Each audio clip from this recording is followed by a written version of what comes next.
Didn't want to be on the front row? Sun was in her eyes. Sun was right. I'm Oh. blinded now. And there's no blind on that window either. It's right in the face. But I'm not complaining, let it keep shining. Yes, we like the sunshine. So pretty. When the leaves out these back windows are just so pretty. I looked at my. It's just gorgeous. I got over green, got red, yellow. I love this fall weather. You know, that lasts forever. All lost forever. Seriously, I love fall. Yeah, it's, I want to last forever. Familiar, who are you? Bernard Judge. Oh, that's And why I I really feel like familiar, the yeah. days when the Of weather's course. perfect. I like them a I'm a whole fair lot weather. less. I'm a fair weather. Yeah. I hope I like them a whole lot less. Skinner. Oh, yeah. It's warm in here. It does feel warm, So you're gonna get But- warmer. but I like it warm. No. Yes, yes, yes. My car.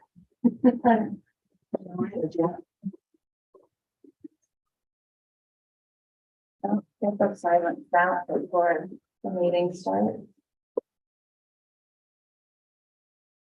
Guys, Emily called me 10 times today. Just save that one for tomorrow. Who's coaching? Well, he's going to Guatemala in November. He's having a hard time grasping everything.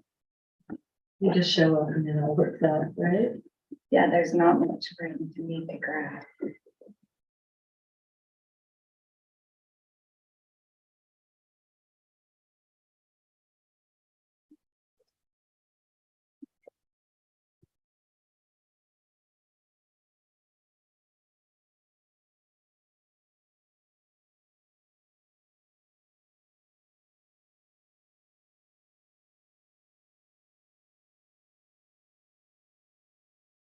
How you doing, Joe?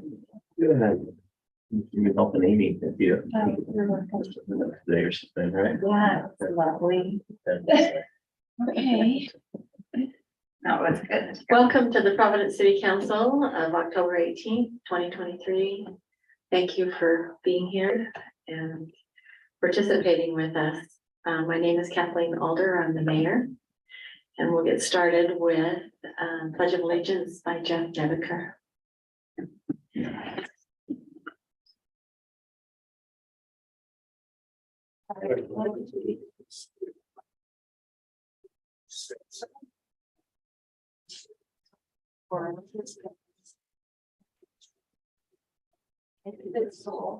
Liberty and justice for all.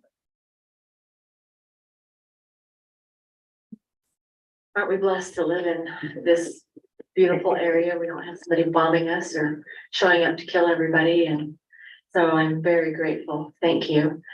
We'll have a roll call. We have Jeff Nebeker. We have Janelle Seeley, Kathleen Alder, Carrie Kirk, and Josh Paulson. And we have Brett Smith online with us. He's asked to be excused to be here tonight, but he's online with us. Carrie Kirk will has consented to give a prayer unless we have someone in the audience that would like to give us a prayer. Anyone else want to? Our eternal Father in heaven, we bow our heads and express gratitude for the beautiful fall weather and for the opportunity we have of gathering for the betterment of our community. Heavenly Father, we're grateful for the country in which we live, and especially for this valley and to live in Providence. We're grateful for people who have come before us, who have done their best to foresee and prevent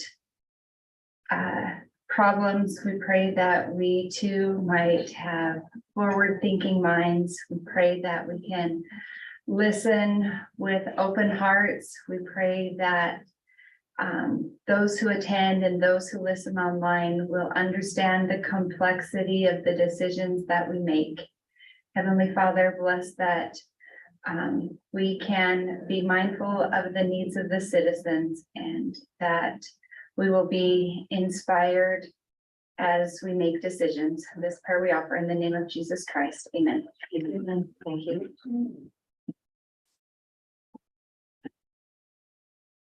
Okay,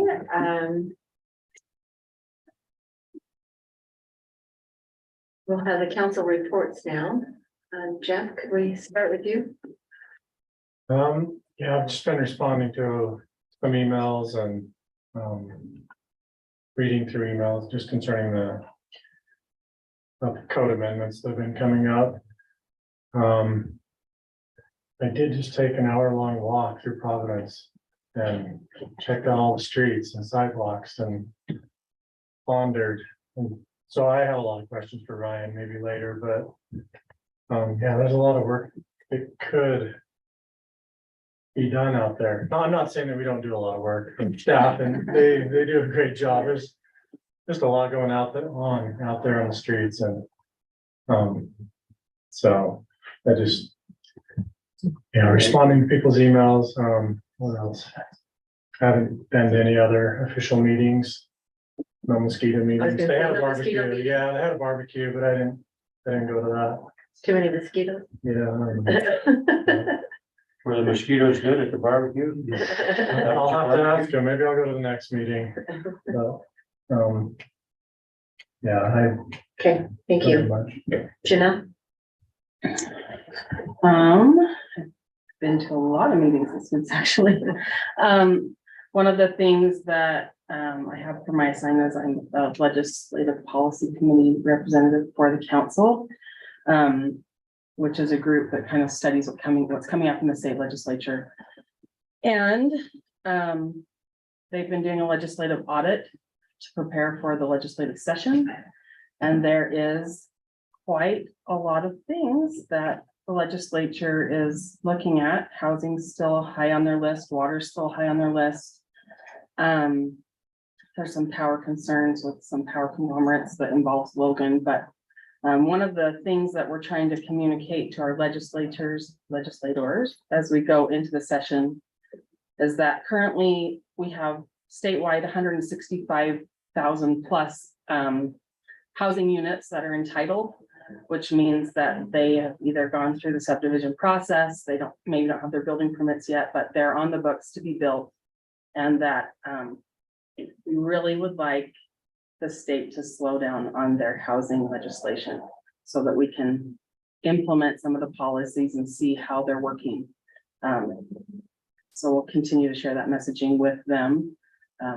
Chris Wilson, Casey Snyder are our representatives for our area to just, consider slowing down the directives from the state to the municipal level.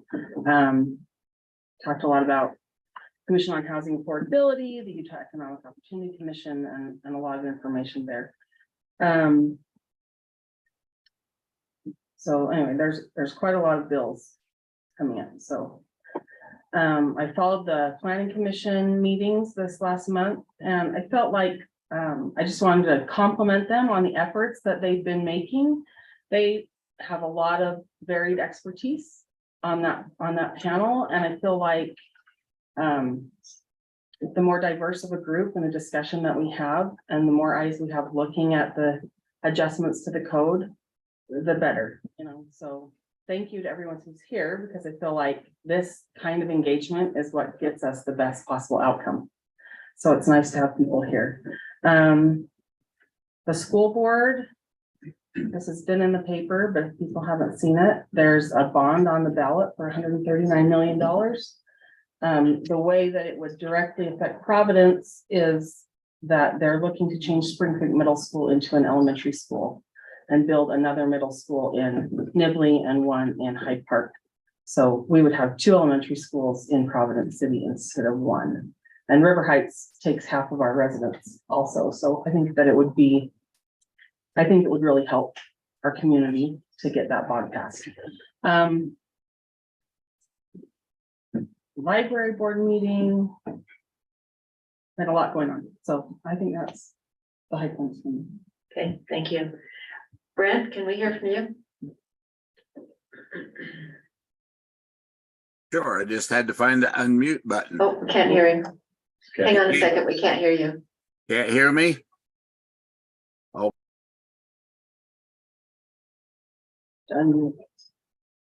Mute. Is it muted still? Can you not hear me?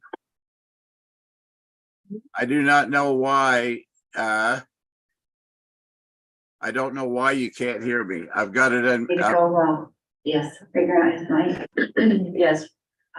So I was excused last month, but I had a few things that I wanted to report from last month, but I'll try to go through it quickly. First of all, the youth council has been super busy with a lot of things and it was fun to see them become involved with sauerkraut days and then the Apple Days parade. They participated in the Ridgeline Homecoming parade. And then last week they helped with the Providence Elementary bingo night. So the youth council's been out there serving the community and I've been there with them with a few other advisors and we're appreciative of their help. They also helped with the Top of Utah Half Marathon, which is a great event. I spent 3 days at the Utah League with a couple others here. And I just am concerned about the money that the state is spending to prove that Utahns want higher density housing.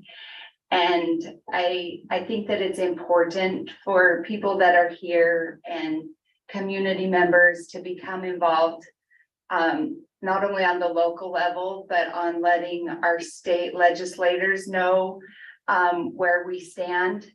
I have an appointment with Chris Wilson and, you know, wanting them to understand that what's going on the Wasatch Front doesn't necessarily fit the needs of what's going on in Cache Valley.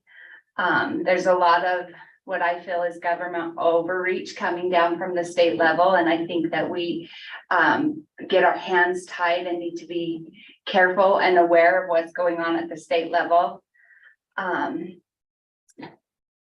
Let's see, I'll skip a few things that I did last month. There's been some discussion about state initiatives for xeriscaping and I've been in communication along with Ryan and Janelle with a member of our community who's interested in those state initiatives. And I think that it's important for citizens to know that we are not holding them back at all from xeriscaping. It's just not something that we necessarily want to mandate or require from developers or new developments to have xeriscaping. I did have a neighbor reach out and suggest some rocky ground for pickleball courts. And I think sometimes we see things and it seems so simple. And then, you know, when we point out like noise levels of pickleball in neighborhoods and everything has just so many perspectives that it's interesting to be on the council and to look at those different perspectives. I'm enjoying seeing the construction and the signs of progress around the city. I'm sorry I missed the car show this weekend. It was a busy weekend with a lot of people out of town, including myself, but I hope that a lot of people made it to that. Thank you, staff, for making that happen. Thank you for trusting us to work hard for the city. Thank you. Brent, can we hear you now?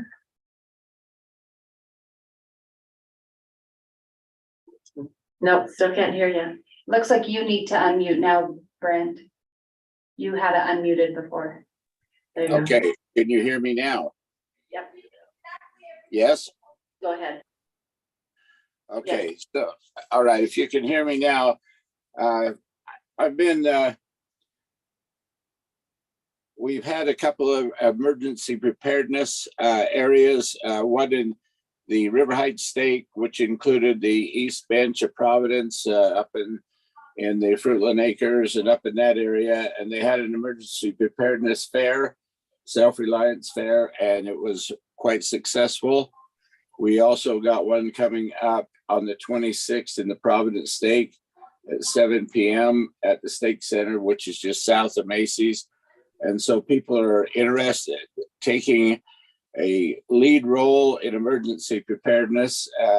So I feel like that the things that we have promoted and helped initiate with the areas of Providence, there has been some success, and that people are taking interest in it. And of course, at the state level and the county level, there's a lot of interest.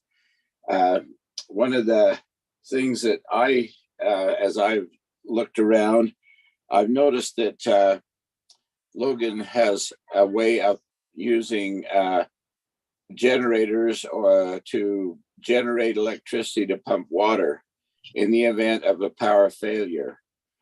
And I've been thinking about that. That's one of the areas where I think, and I could be wrong, I know we have a generator. We used it for the lift stations when we had to pump the lift stations. I do not know if that generator has the capacity to operate a well, but we are becoming more, even though we've got good water coming out of the canyon, especially if there was an earthquake and a line was severed or some issue with the water supply there, generators seem to be something we might ought to take a look at, see if there's some alternate method of producing power to be able to continue to provide water if possible. That's one of the areas where I'm quite interested in. The other thing that on the historic committee, I didn't attend it, but I've been reading their minutes, and they would like to they've been talking about hiring a backhoe to excavate and put in some concrete. I'm wondering if that's something that we could use from the city rather than putting out money to do that. And if that would be the case, we can discuss that later this evening and during during reports, and just see if that would be a possibility. The other thing that I have come across a man who has a CD of old pictures and quarrying when the quarrying was up and running and operating.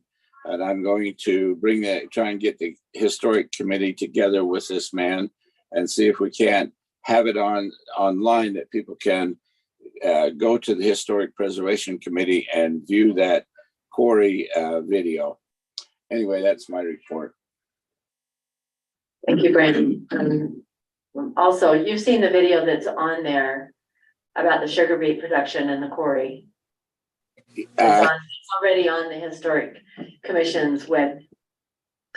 I don't know if it's the same one, and I'll have to find out. I haven't seen his, so I'll have to see. Yes.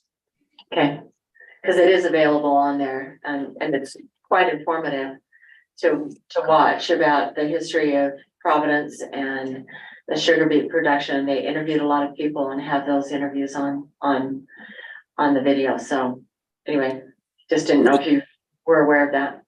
I haven't seen that personally. I will take an opportunity to look at that as well as his. I just found out about it Sunday, and as he was talking to me about it, so I'll look at that. Great. Thank you. Thanks for your report. Josh? Nothing for me, just thanks for coming, everybody, tonight. Looking forward to hearing from you at the public hearing. So Great. Yeah. Thank you. I also attend the legislative meeting that the Utah League of Cities and Towns puts on. And as the legislature gets ready to meet, we just need to make the point with our legislators that we don't need to be held to make changes. We need to get the developers in the room and at the table. So that we don't invite people to come to Providence and build. We don't control any of that. We certainly do not control the price of houses. That is set actually globally. And so the point we need to make with the legislature is please don't hold our feet to the fire for something that we have absolutely no control over. So if you'll pay attention, obviously you're here, you have some concerns.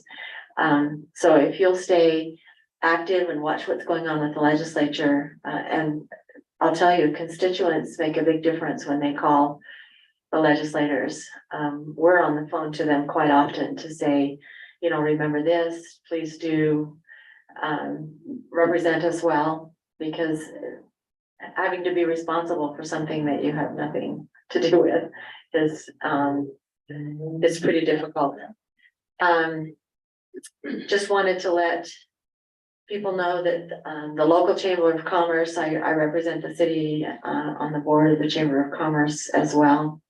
They have some great opportunities for small business people to learn and grow and have access to a lot of people to advertise on their website.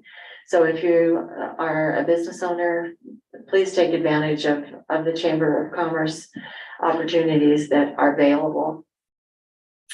I will close that part of the agenda, and I would entertain a motion to approve the minutes of the September 20th, 2023 meeting.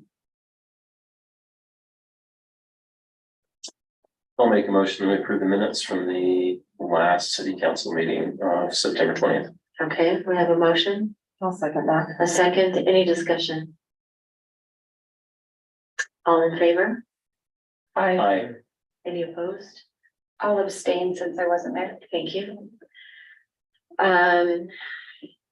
We also have an opportunity for public comment, and I know people were kind of confused about what they were signing up for on the sign up sheets as you come in. But if you have a comment about something going on in Providence City that is not currently on the agenda tonight, that's when we would like you to speak. If you have a comment for us on an item that is on the agenda, then we would let you have an opportunity to speak during that.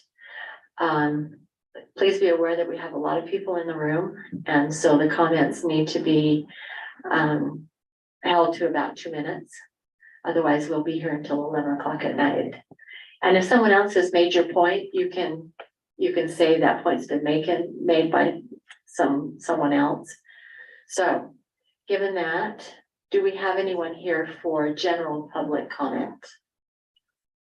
We need you to come to the mic and state your name. I'm Jim Roberts, and I live on Center Street. About a year ago, after I retired, I watched a lot of people going up and down Center Street, and it's a racetrack.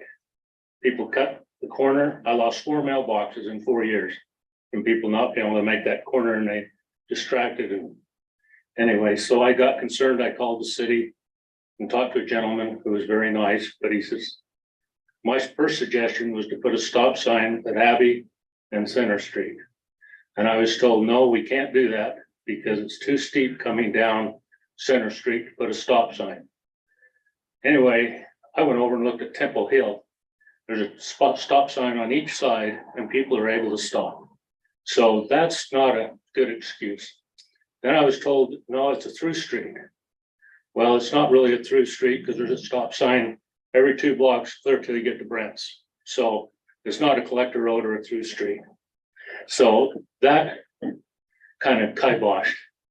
Then driving around the other day, I went over on the other side, the new side, on the same 60 East Sierra, which would be the same as Abbey. They've got a 4-way stop there. Why they can't put one on our side is totally outrageous. And now that they've got one over there, all the big trucks are coming down our street and coming 100 miles an hour. There's a bus stop right there. Kids get off, they can't stop, or they have a hard time stopping. A lot of people don't even try. And that's a little bit scary. And so instead of just coming and saying, well, we need a stop sign and stopping it at that, I did some research. And up above the avenues, above the zoo in Salt Lake and other places in Salt Lake and the avenues where they have speeding problems, they put what they call an elevated walkway, pedestrian walkway. And that slows you down. That slows people down.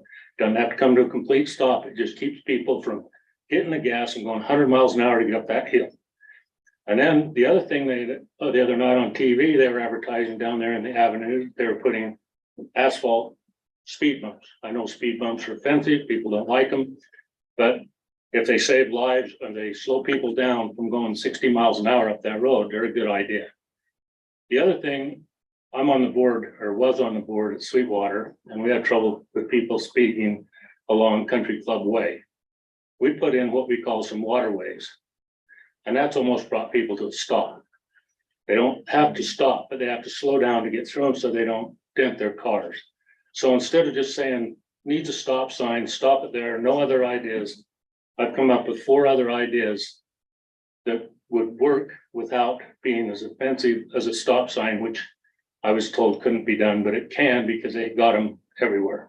They've got waterways. I counted 15 in Providence alone, where they've got waterways that slow down traffic, go through them and you slow down when you go through them. And they're unoffensive ways to keep mostly young kids from distracting off their phone and hitting your mailboxes and hurting something. There's a bus stop right there. Kids get off the bus and they have to race between traffic to get across the street. I think that's sad to have it that way. And actually, when they hit my mailbox one day, it took out the phone thing and a fence and everything else. The sheriff had to be called and he says, well, you should just have your kids play in the backyard if you're worried about it. I thought, how ridiculous is that? We got these beautiful sidewalks, these beautiful roads. Now we're putting bike lanes up, which is fine, but we can't use them because people have to go 60 miles an hour up and down the roads. You don't have to go 60 miles an hour. You can drive anywhere in Providence in 10 minutes without going 60 miles an hour. I've tried it. It doesn't take that long to slow down. We've got one kid in a car in a little blue Mazda with must not have a muffler, must have an amplifier. They're racing around. The sheriff's been called by me and some other neighbors. And he says, well, we try to catch him, but we just don't have resources to do much. And I swear he hits 60 miles an hour the minute he hits Brent's stop sign till he gets to my house up there. And he lives really up on the highest street. I got his address, but I'm doing good. He's got 2 brothers that are following suit with little noisy cars that race too. And I just think that I would like you guys to consider, and I appreciate your time and your efforts, that is a serious problem not to have that a racetrack. It's a public road for people to come in and out of driveways, and you gotta try to get out of a driveway on at 8 o'clock in the morning or 4 o'clock in the afternoon. It's hard because people, they come up and I can't see over the hill. So I can't see people coming up and people come down and they don't really care. And I just think it's something that I wish you'd take into consider or look at these different options and maybe discuss them. Even if you poo-poo me away and say, oh, Jim's nuts. He won't go away, but he's nuts. Where was it again? Center Street and Abby, which is Sierra. And if you look at the map, Sierra is on the other side and it's gonna collect. Sarah Street? Sarah and Abby are gonna connect one of these days when somebody sells a little bit of property. Right. So to say that you can't have a 4-way stop, but you can have one over where the new houses are to slow people down, but you can't have one where the old houses are, is a little bit irritating. Because it sends all the dump trucks over and down our street now. And lately there's been a lot going on and I appreciate your time. I'll shut up. I know there's almost so much, but I appreciate it. And thank you. If you talk about it, maybe. We'll get back to you. Thank you. I appreciate it. Thank Have you. a nice day. You too. Thanks. Anyone else? I'm sorry, I forgot to start timing. So Ty, would you time for me when we get to that point? Okay, Scott, do we have anything else under public comment? Not for just general comment, Okay. there's quite a bit under the public hearing that I can go over with. Okay, great. Thank you. So we'll close that portion of the meeting and go to a public hearing. And that's item number 2, Providence City Code 6-2-6 and 6-2-8. Providence City Council will take comments and questions regarding a proposed ordinance to amend Providence City Council PCC 6-2-6 and 6-2-8. The proposed amendments are seeking to change night and winter parking dates, times, and restrictions. So, Ryan, who takes this to explain just a little bit about what we're talking about? I can go over Okay. it, Scarlett or Kai or any of us really. Just to kind of, here's the ordinance. Let me explain to them where they can get that. If you'll go to the Providence City Council agenda, there is a link that you can click on and then you can see what Ryan is alluding to. Yep, so I've just clicked on this link here on the agenda. And so this is what it brings up. So the changes, just kind of walk through the changes. As we were looking at possible changes and working on, so one is a winter snow removal, trying to attempt to better service the winter snow removal, and we've had some conflicts, and so our snowplow drivers brought it up in our staff meeting and said, you know what, we really need to be looking at some additional some restrictions so we can be able to do that winter plowing. So that's where some of this arrived on the night in the winter. So as we looked, we surveyed and found out different cities. Currently, we're at a December 1st. Most cities were sometime in November. Several were November 1st. And so at this point, we were currently the last to have a implementation. At December 1st, we were the last city in the valley. And so we're looking to say, well, as we move up, you know, that's what this is proposed. And Ty, there were several in November 1st, as you noticed, right? Yeah. Okay. So anyway, it's kind of a common, we figured that would be as common in the valley so that we could be consistent with a lot of the other cities and what they're doing. The 11 p.m. to 10 a.m. As you recall, we first came and proposed changing from midnight to 11 and from 6 to 7, and the council indicated 6 to 7. Yeah, so that would be 10 to 7. Yeah, so the restriction would have been from 11 to 7. We had some feedback and moved it to 10 if we had the exception around the schools. We have had quite a bit of feedback on the 10 o'clock. So moving that, you know, 9 o'clock would relate to a lot of the comments we've gotten. But anyway, at that point, that's the current proposed to move it back.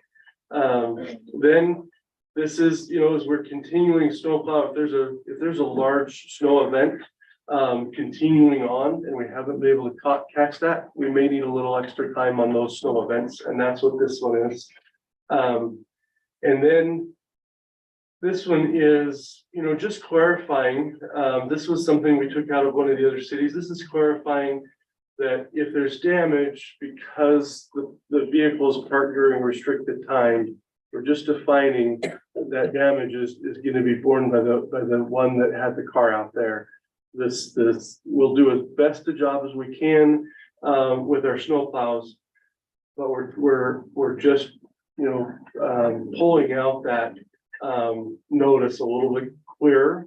And then vehicles that have been plowed around are presumed to be abandoned if we have to go around them in order for us to continue on. So at that point, if we have to have them moved so we can come back and plow so we can keep that road open. That's kind of what that is, just as a way of doing it. And then snow removal, we're asking people not to, and we're clarifying, we haven't allowed, but before, but we have some that will move their snow across the street And what that does is that allows for that snow and if it's not cleaned off well, it leaves ice chunks in a perpendicular method to the snowplow. So, you know, if it's snowplow side and that's one thing, but when it's perpendicular, that hits the blades. And you can imagine you're driving a snowplow to try to hit it and you hit an ice chunk, it's gonna jar that truck. So it's really about having snow cleared in a perpendicular method rather than a parallel method. If that makes sense. Anyway, so then that's winter. We looked at year round. We have several trailers, RVs, mobile homes, campers, non-motorized equipment. This restriction is not related to a visiting car. It's not related to somebody coming and visiting your house, having a car there. This is really about non-motorized and large RVs on the street after 11 o'clock. So that's what this restriction is, but it doesn't, like we talked about in the last one, we removed automobiles. So automobile is not part of the year-round restriction, only really non-motorized and large RV. That's kind of the intent in saying, hey, these are things that are different than just a visitor. So that's what that is. It does look to increase the fine from a $25 to a $50, and that is the extent of the changes. So that's what's being proposed. We've had a few discussions. Happy to have any suggestions on how we help the public. We're just looking to help facilitate and provide the best service we can in public. And as the issues were risen, we've kind of tried to bring it to you to help us find a solution, and that's where we're at. Okay, so at this point in time, those of you that would like to speak about these changes that we're proposing, we would also like you, if you don't like it, tell us what you think we should do, because Ryan has said these are the problems that we are experiencing. So give us some ideas of what you think should be done. We'll give you 2 minutes and Ty will time you. So we have. Want me to grab that? Yeah.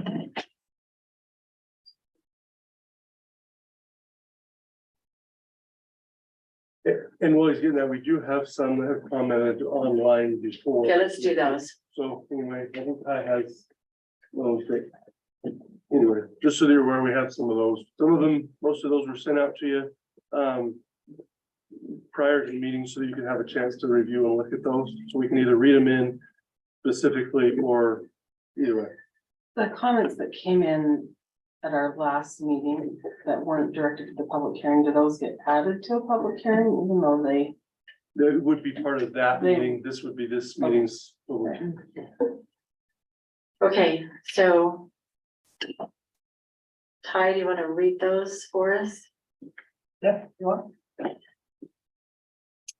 The 5 that you sent to us? There's 5 I sent to you, and then 1 came in later this afternoon. Like you said, if we all read the 5, I don't know if we need to read through all 5, but So maybe the one that we didn't get. the ones that this Unless. we meeting all- has not heard, Okay, then we need to have those. So these are all comments that have not been heard by the general public before. Right? Correct. So these are, again, 5 of these are the ones that I emailed. They've come in yesterday. since our last meeting. Yeah, they came in Okay, last week. So do you want me to read all of them or the ones that you haven't? That you haven't sent to the council? well, the general public needs to hear them as well, I would think. Just go ahead yeah, and so read them all. Just read them all. There we go.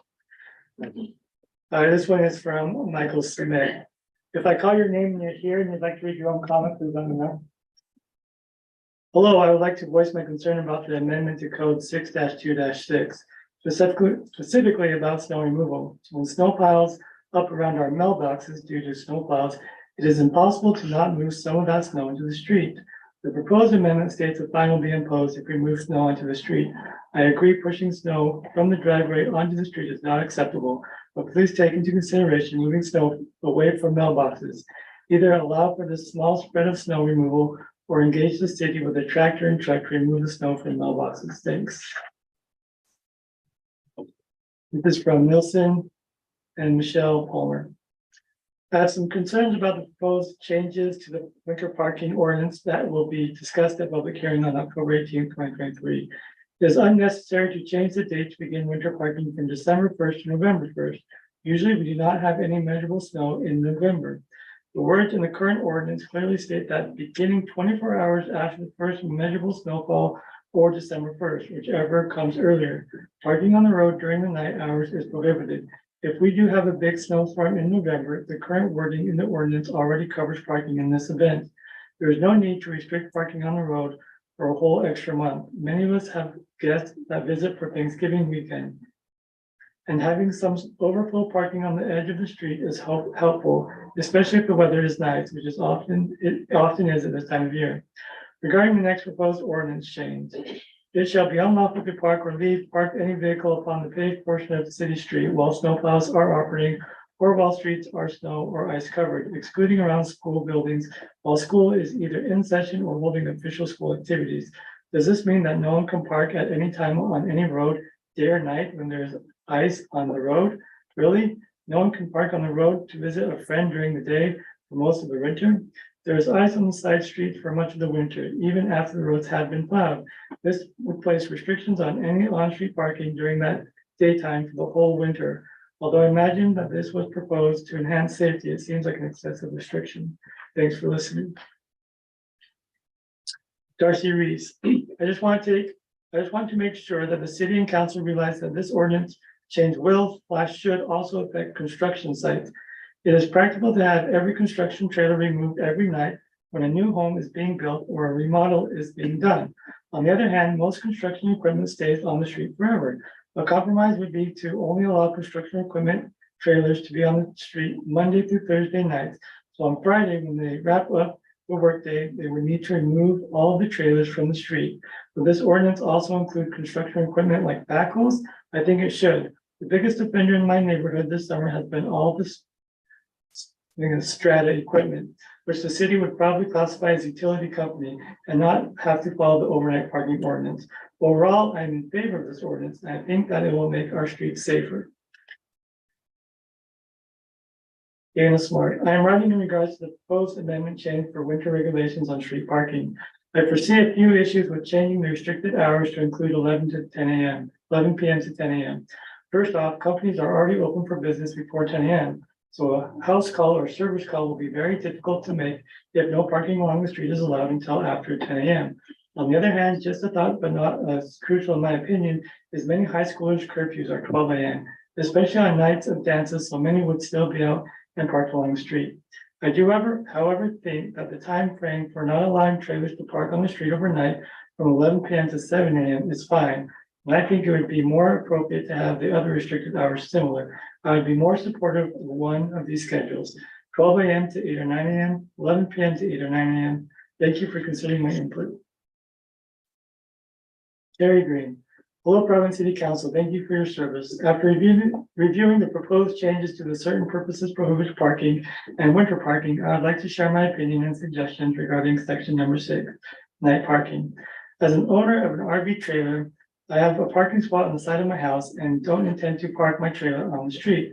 With that said, there may come a time when I would need, for a short time, park my RV trailer elsewhere, preferably in front of my house since there isn't another place close by and so I can keep an eye on it. Because of needed repairs to my house, driveway needed to paint my house or some other short-term project. As I read the proposed changes, if approved, I would not be allowed to park my RV trailer on the street for a short time to accomplish these necessities. This would be an unnecessary and inconvenient burden to place on any RV owner. In the section number 6 is proposed to address a chronic problem or not allow long-term street parking. Then may I suggest that there be a time limit placed on the parking instead of a complete prohibition? I'm certain there are other options which could be arrived at that can address the needs of the city and the good people who live in Providence to address any issues. Prohibiting parking of RV trailers or any RV on the streets is already a challenge, and this would create further problems for all. I implore the city council to reconsider this proposal and make the appropriate changes which will address any issues which need addressing, as well as to understand and accommodate the appropriate street parking for owners of RVs. Thank you for considering my opinion and suggestions, and I trust you'll make a decision for the best of everyone in Providence. Tyler Riggs, Mayor and Council, I'm writing to voice a vote of enthusiastic support for the proposed changes to the city's winter parking and night parking ordinance. These proposed changes are positive for fostering a safe and clean community and are needed. I would ask for consideration for a minor amendment to the night parking proposal to address multi-axle vehicles in general rather than the specific call out of RVs and motorhomes. It would be helpful if this regulation were inclusive of large semi trucks without trailer, construction equipment, buses, etc. Thank you for your service to the city and your consideration of this comment. Thank you, Ty. Okay, that being said, I've got Joe. First, Sure. okay, 2 minutes. Okay. So I'm Joe Arslanian. I moved to Providence 3 years ago. I totally recognize the challenge that you guys are facing.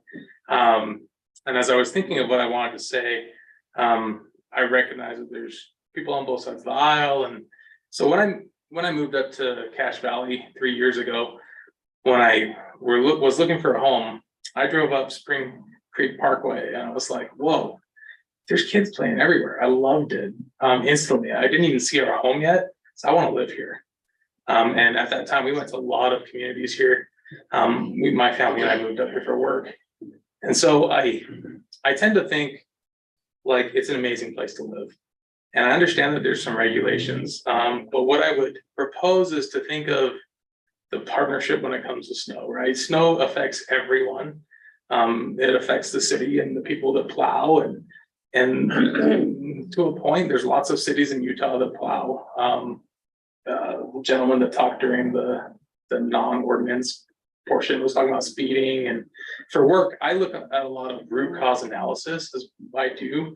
And I just don't know, like the speed bumps and the plowing, and sometimes I just don't buy that that's going to solve the problems, right? So we talked about like plowing against perpendicular ice and in a 5-ton truck. I just don't know. I don't know if that's good enough. For most times, you know, you got to think of good intent.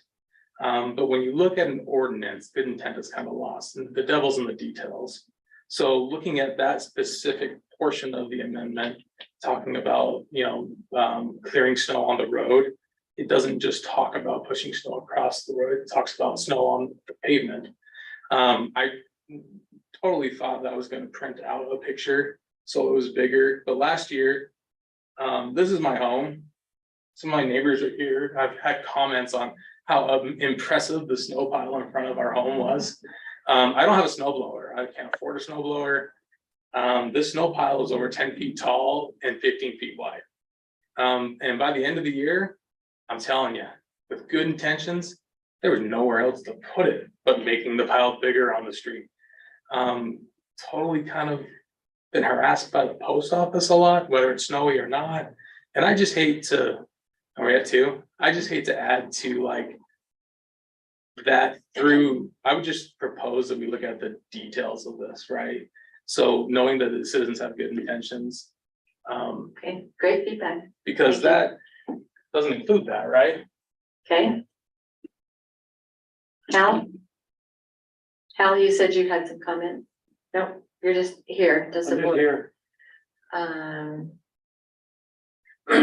Winterton, Kristen? So a lot of my points have already been made. State your name. Kristen Winterton.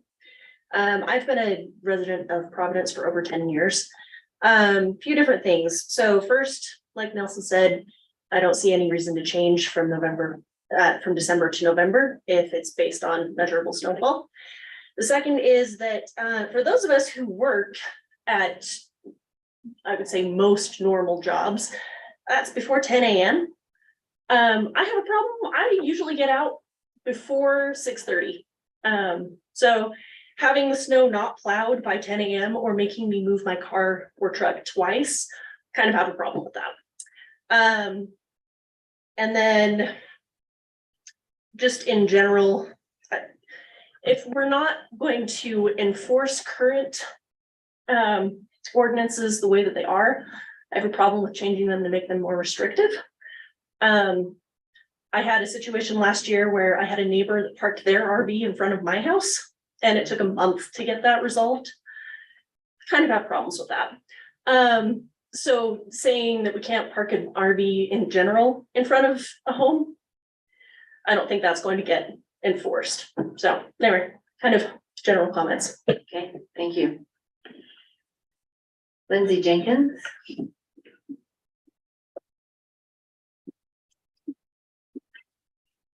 Hello, I'm Lindsay Jenkins. A lot of my points have been made with regards to the concerns for the changes in winter parking. Yeah, like the fact that, you know, there's kind of the implication of the plowing may not be done until 10 is worrying with regards to efficiency and safety for transporting, you know, not just people to and from work, but to, you know, for school and things like that. I really do think the roads need to be plowed earlier. Like, I definitely get the city workers having to get up at insane hours to have everything plowed by 6 is really, really difficult. And so maybe there's a compromise of, you know, maybe 8 o'clock or something like that. But having things plowed by when people are going to be really leaving in droves for work and for school, I think that really should kind of be the cutoff. And I mean, just kind of convenience and freedom within the city. People should be allowed to have visitors at 9:30 in the morning without having to worry about whether or not there's space for them in their driveways. And I mean, the point for service calls, like I had someone come service my furnace, they came at 9 in the morning, and they should be able to park on the street. So those really are my concerns. I can't really speak to the RV concern because I don't know enough about it. But yeah, those I think just kind of moving it all the way to 10 is a bit of an overcorrection. So, Okay, thank you. Michaela Jensen. If I take it, both of us will have to. Sure.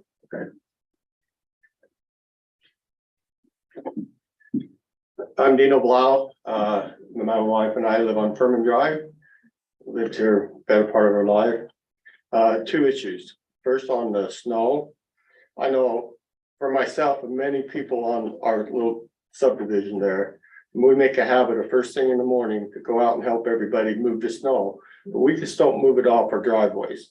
We actually, like in front of my house, I'll snow blow it all the way to the curb and empty it. So there's no snow in front of my house. My neighbors do the same thing. Put the snow plow away. There is a few people that don't do it. But then the snow plow comes and has big chunks of ice. After we've cleaned everything, they push it back in our driveway. And it's so hard and so chunky at that point that it's impossible to blow it back up onto my lawn or anywhere else. I would propose that people, to solve the problem, people should be a little bit more responsible to clear the areas in front of their home, not just the sidewalk, but areas in front of their home. So when the snow plows come, they don't clog up our driveway with another 4-foot drift that's impossible to get out. I think most people know what I'm talking about. Second issue I'd want to address is the parking in the RV. I think I may have a lot to do with this being the topic. We park our RV in front of our house. There's plenty of room in the road. There are certain people that don't like an RV park there. There's plenty of room in the road to get across. I measured it. Even with an RV parked there where I park it and something parked across the street, it still leaves more room than a lot of the roads have inside of Providence. And the reason for having to do this is just like all of Cache Valley. In the planning and the zoning, they're not allowing enough areas for parking. I own a business in Logan. They keep building and building, same in Providence. Just build a building where you're supposed to park. I agree during this winter, snow plows need to get out, get them moved. Don't park them there overnight. When during the winter, if there's a chance of snow. But during the summer times, if I pull into my front of my house to where my tires are on the lawn. Okay? I don't expect to have to move my RV when I'm loading, unloading, and getting ready to take off for the next weekend. Thank you. Okay, thank you.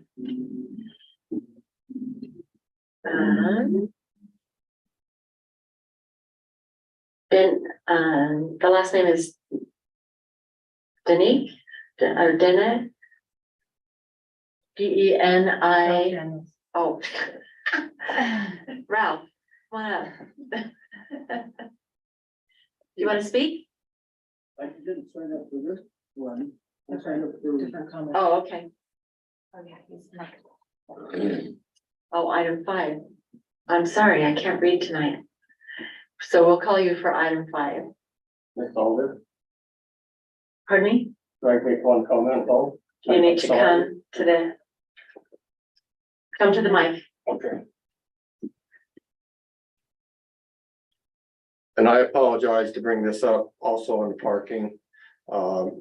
Right now you have one parking officer in Providence, am I correct? We have one sheriff. One. Correct? Would you say a parking officer? Yeah, controls and goes around and make sure people. We have a code enforcement officer that does code, Mhm. and then we contract with the sheriff's department to do enforcement. Okay, And they have several sheriffs and they assign based on the number of hours that the council determines in a contract. And okay, so, but there is usually at least one full-time around the clock. correct. I have been spoken to by somebody in the city that if that ordinance was passed, that they would almost have to pick and choose where they're gonna enforce this ordinance, because that one person couldn't go all around the city. So my question is, the city prepared to spend money to make it equal for everybody? Or Okay. just for certain people? Thank you. Since everybody was confused about what to check, I've got Vane Budge.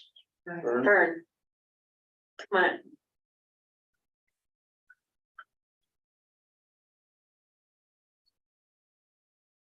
My name is Vern Budge. I live on Sherwood Hills, Sherwood Drive. And I lived in River Heights for 30 years and now I've moved to Providence for the last 12. So I am a resident of Providence. A week ago, I walked out of my front door and I've got a sign about the size of that window looking at me on the road. There's nothing else on the road but this one big sign that says, share the road with a bicycle over the top. I had to be out of town for the last several days and when I get back now, I've got a bicycle painted on my drive right in front of my house and on the other side of the street and on the other side of the street. So now I've got 3 signs and 3 painted signs telling me that this is where we need to ride the bicycle. We're so high up on the hill, nobody likes to come up and pump their bicycle up the top of the hill. So we may have a bicycle occasionally, 1 or 2 times a week, but it's very infrequent. In the 12 years I've been there, I've never known of any kind of problem with bicycles. And I immediately came down after walking out and seeing the sign posted in front of my house directly out of my back door, on my front door. And made a request, would you please remove that sign? We don't need it. There's 15 signs coming up to the house that tell me to share the road. I got the idea. I know that it's supposed to share the road. I don't need to see that every day of my life when I leave my house. I would like to see that sign removed. Okay. Thank you. Thank you. Okay, Dustin? Have a comment? No comment. Okay. Emily Hanson?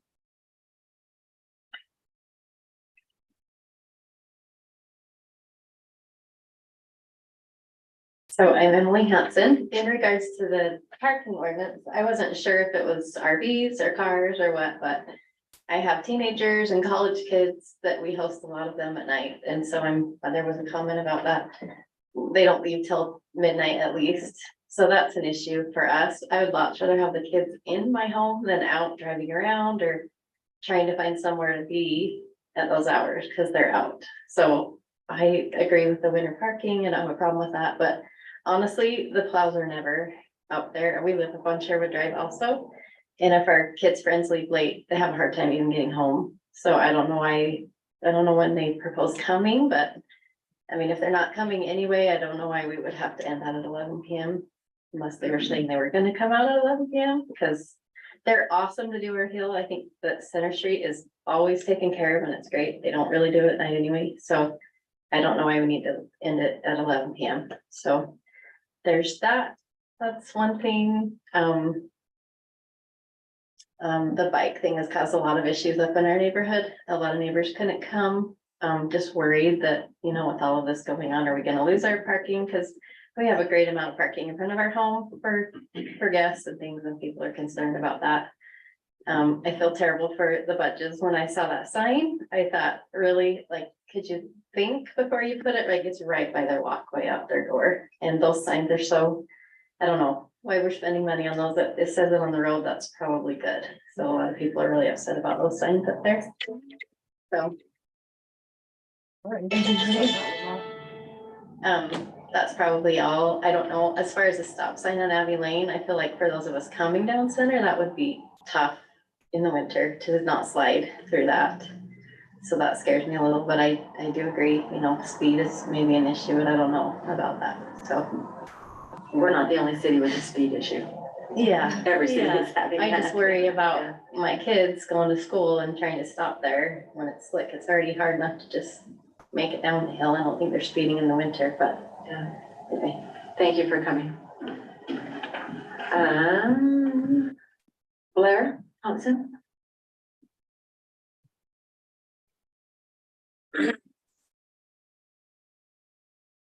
I'm Blair Thompson and I park on the street constantly. I park 8 feet off the asphalt. Scarlett knows I live on Main Street, which is a wide, no curb, no gutter. I parked on the road from the day I moved in almost 40 years ago. Due to previous city council allowing a home to be built back in the middle of the block, there's a roadway down alongside my house. There's no other place to park. I understand, I've met the requirement forever. We had one citation when we measured out and took it to the court. We showed that we was compliant. I do have a little bit of concern with the wording on where you was talking about the RVs and the trailers and like that. Previous to that, it says any vehicle. My 3 vehicles will be there. And sometimes they don't move for more than 48 hours. But again, I'm compliant to the 8 feet off. And I'm concerned where it says any vehicle, that an enforcement person's gonna come on and say, that pickup hasn't moved for 4 or 5 days. And I will be. So I just ask that we look real close. I understand your intent was when he said not normal cars or vehicles. But right now, I think it still says that for impoundment and movement, it says any vehicle. And so we'll need to be careful there. Your snow people do a great job. For somebody said I shoveled snow from where they plow it all the way away for 38 years and finally got a snow blower. Don't go on the road with it and stuff like that. But again, I am one who fits in within that 8 feet that will have cars there. I don't think I'm one that the snow plow guys don't like, because I do get out and move the snow away, whether they plow it or not off the road. So thank you. Great, thank you. Jay?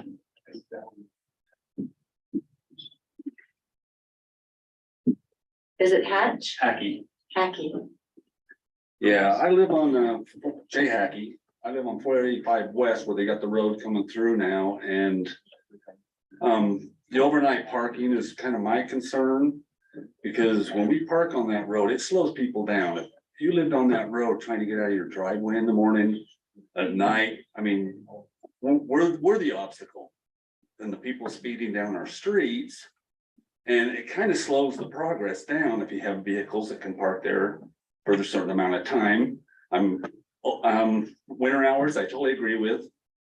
You know, when you can regulate that, because the snow plows and everything like that, but it's a highway.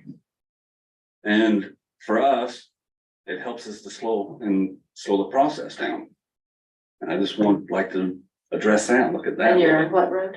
I'm on 485 West. Okay. And the only places we got to park now has the bike lane.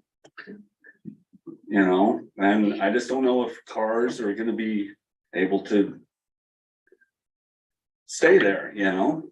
I mean, who's got the right of way? I mean, we live there and we can't even get in or out of our driveways. Okay, Just I'd like to look at that. thank you. Quentin, do you have a comment?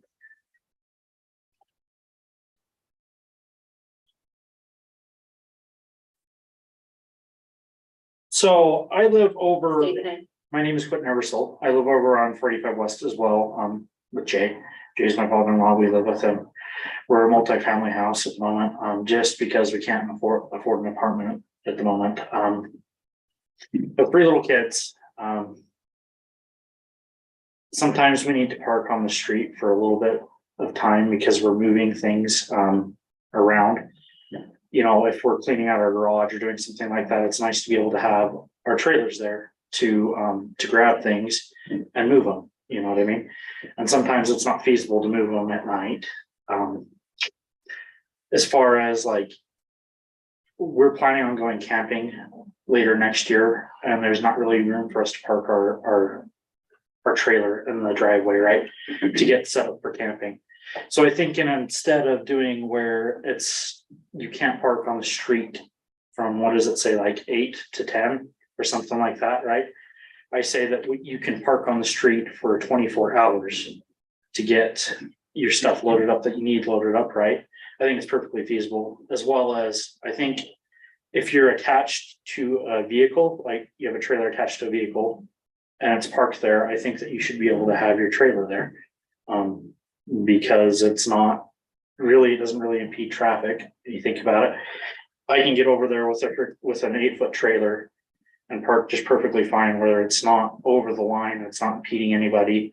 I'm right up next to the curb, but that's just my concerns. Other than that, everything else that I'm concerned about's been stated. Thank you. Great, thank you. Doug?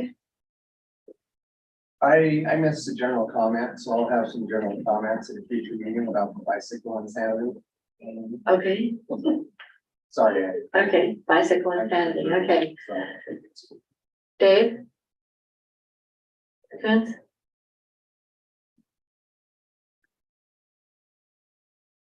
Wasn't gonna make a comment, but since you called me. Oh, well, some people checked and they made comments. Yeah. And then some people didn't check and I they thought it made was a comments. sign-in sheet initially, so. That's okay. So novice mistake. I'm Dave Coons. I live on Andrews Lane. I'm actually running for city council too.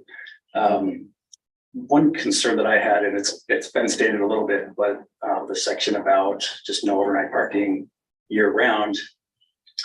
For me, I've noticed the next door neighbor will pull out his RV to go camping, whether he's cleaning it up, you know, when he comes home or just getting it ready for a day or two.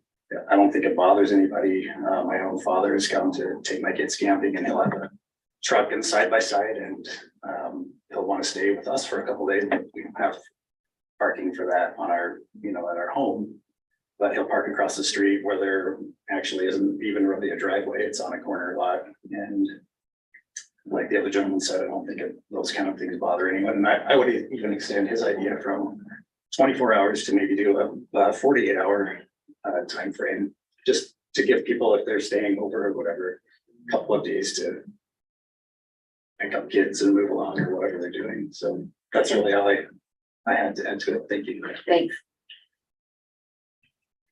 Okay, Kurt? No comment. Okay. Chris? No comment. Okay, thank you. Ben? No comment. Thank you. Stephen Wood? Oh, you sign in sheet, my apologies. Easier for different items. Oh, okay. It is confusing sometimes. I apologize, that it is, but it's just easy to say, no, I don't have anything. So thank you. So anything else come in for comments? I'd love to comment. Okay, Zach come, Johnson.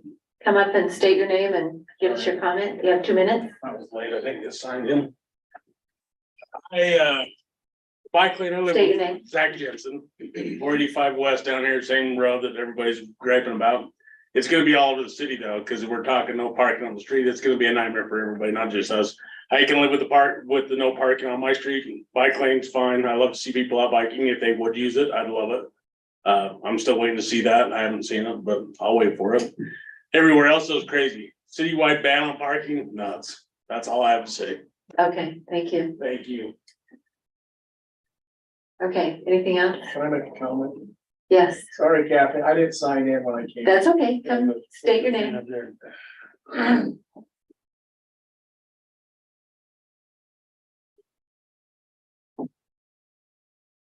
My name's Dave Smith. Talking about the winter night parking, I think Emily hit it right on the head as far as if you have teenagers. We have a lot of kids at our house too, so it's really tough, to have them come out at 11 o'clock or 10 o'clock and have a ticket on their car or whatever. That just says, go somewhere else. And like she said, we'd rather have them in our house than, out on the street. There used to be a thing that came on when we were kids, that came on the news that said, hey, it's 10 o'clock, do you know where your kids are?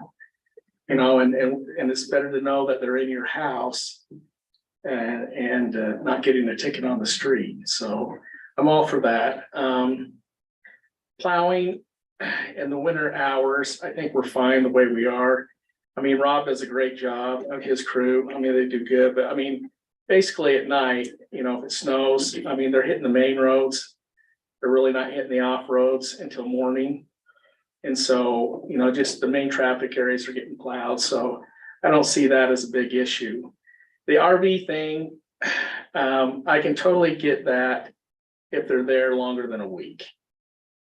Okay, some people bring their RV and see their kids and stay in their RV for a week or whatever, then they leave. But if it's there 20, year round, it's, that's a different thing, or parking trailers or anything else. We had the same issue on Main Street with Josh Burnett, and I went to resolve that. Is if they were there longer than a week, then they would get a ticket or whatever. So, and that ended up being deterred, and so it did work. So I think, if you give them a week, however long, people can load up their RVs overnight. That's not a big deal. I pull my boat, some nights I take it from the storage shed and pull it around. If we're leaving early in the morning, just leave it on the road overnight, and then we're packed up and gone, Lake Powell or somewhere. So I don't think, you really necessary. I think it should be at least a week. It's like anything else, it's like Cousin Eddie coming to visit you, and they're gonna stay a year. That's a different deal, but I just don't see that being a problem if it's longer, if there's a little longer time. So that's all I got to say. Great, thanks. Anything else? So you changed your mind? Can I still talk? Sure, come on up here.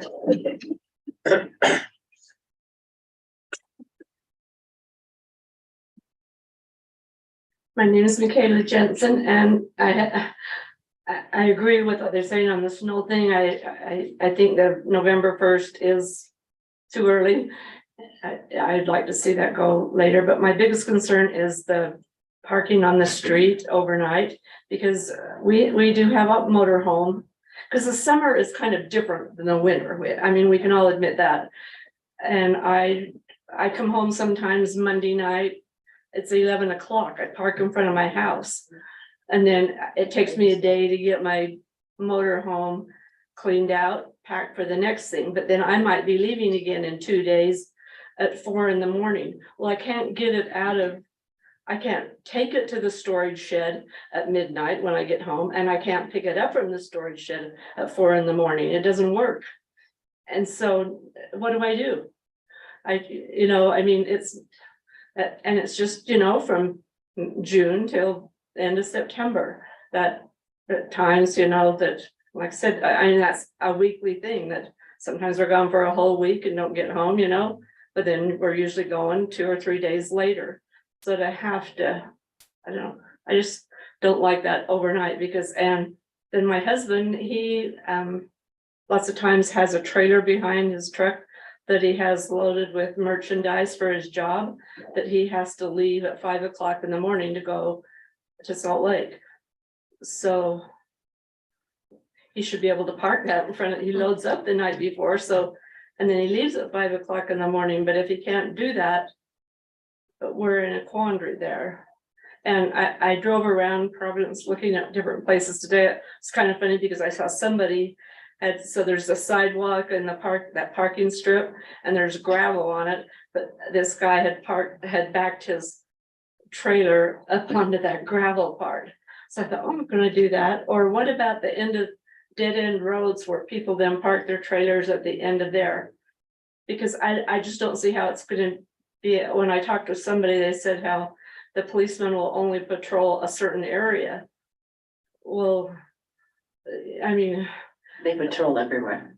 but if they That's patrol people that that, don't know what they're talking about. what's that? That's people who are just talking. But I just want them to, there's all those possibilities that are kind of dead end, where it's easy to see that my motorhome's in front of my house, so ticket it, but then there's all that, so just hope. And that's the exact reason that we have public comment is, and we have the public hearings, because we want to know what everybody thinks.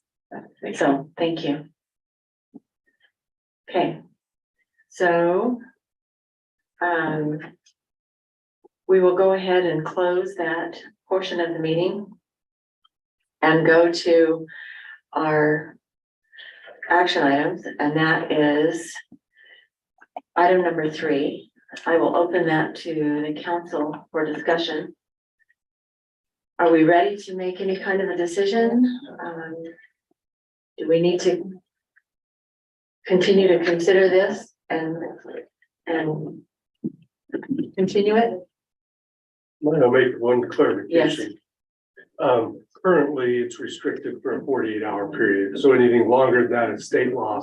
It's already in place that you can't have it more than 48 hours in the spot. So anything going in the more time. So we wouldn't be able to give it more than 48 hours Can't to do that stay because there. the state law already Yes. defines 48 hours. Great, thank you. Does that mean? No, come to the No, I was microphone. gonna say, so you could move it, and then Yeah. you could move it 5 inches and let it sit for You another can move 48 it, hours. so it has to be moved within a 48-hour period of time. But it doesn't have to be moved very far.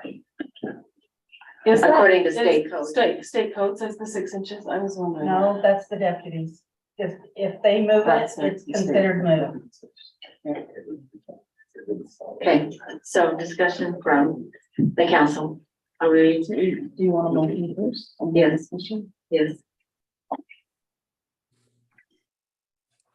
Okay, I'll make a motion that we adopt ordinance number 05-2023. Open it for discussion. So you're making the motion so that we can discuss. And so I'll second it. Okay, So we're just making the motion in the second so that we can talk about it. And that's the way that we move forward. Doesn't mean you're in favor of it. It doesn't mean we're in favor of it. Right. And it doesn't mean we're going to move forward with it the way it currently is. okay. So no one light your hair on fire. What do you want to talk about first? Parking or Okay. snow? We have a motion, we have a second. So now, we need discussion. Let's just go in sequential order. Yeah, sequential. You want to go in the order that it's written? Yes. Yeah. Like November 1st, December? I think they make a good point. I'm not certain.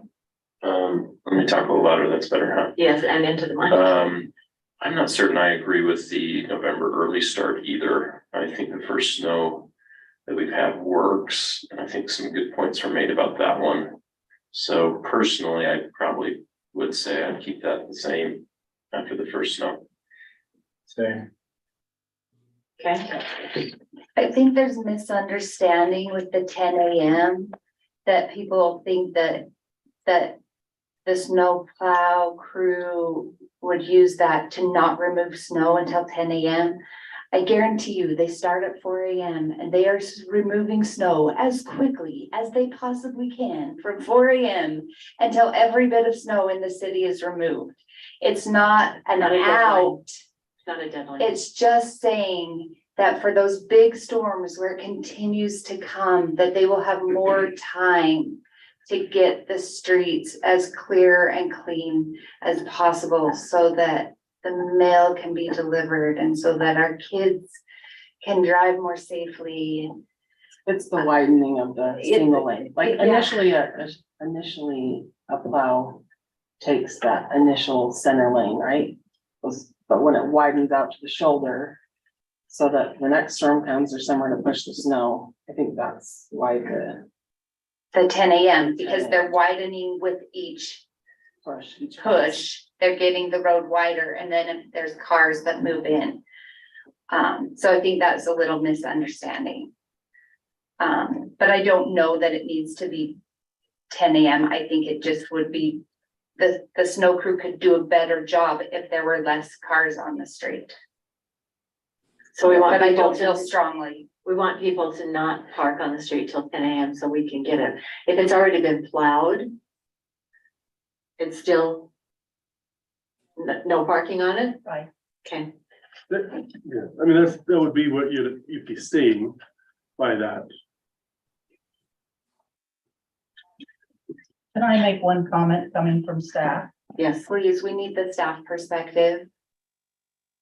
So one of the reasons why when Ty went through and looked at other cities and everything, one of the frustrations that our snowplow drivers have, and quite frankly, other people in the community, because their street doesn't get plowed properly, is because 6 a.m. comes and there are quite a few people that will go out and put their car intentionally on the road so that the plows can't come in and plow close to their driveways, which I totally get it.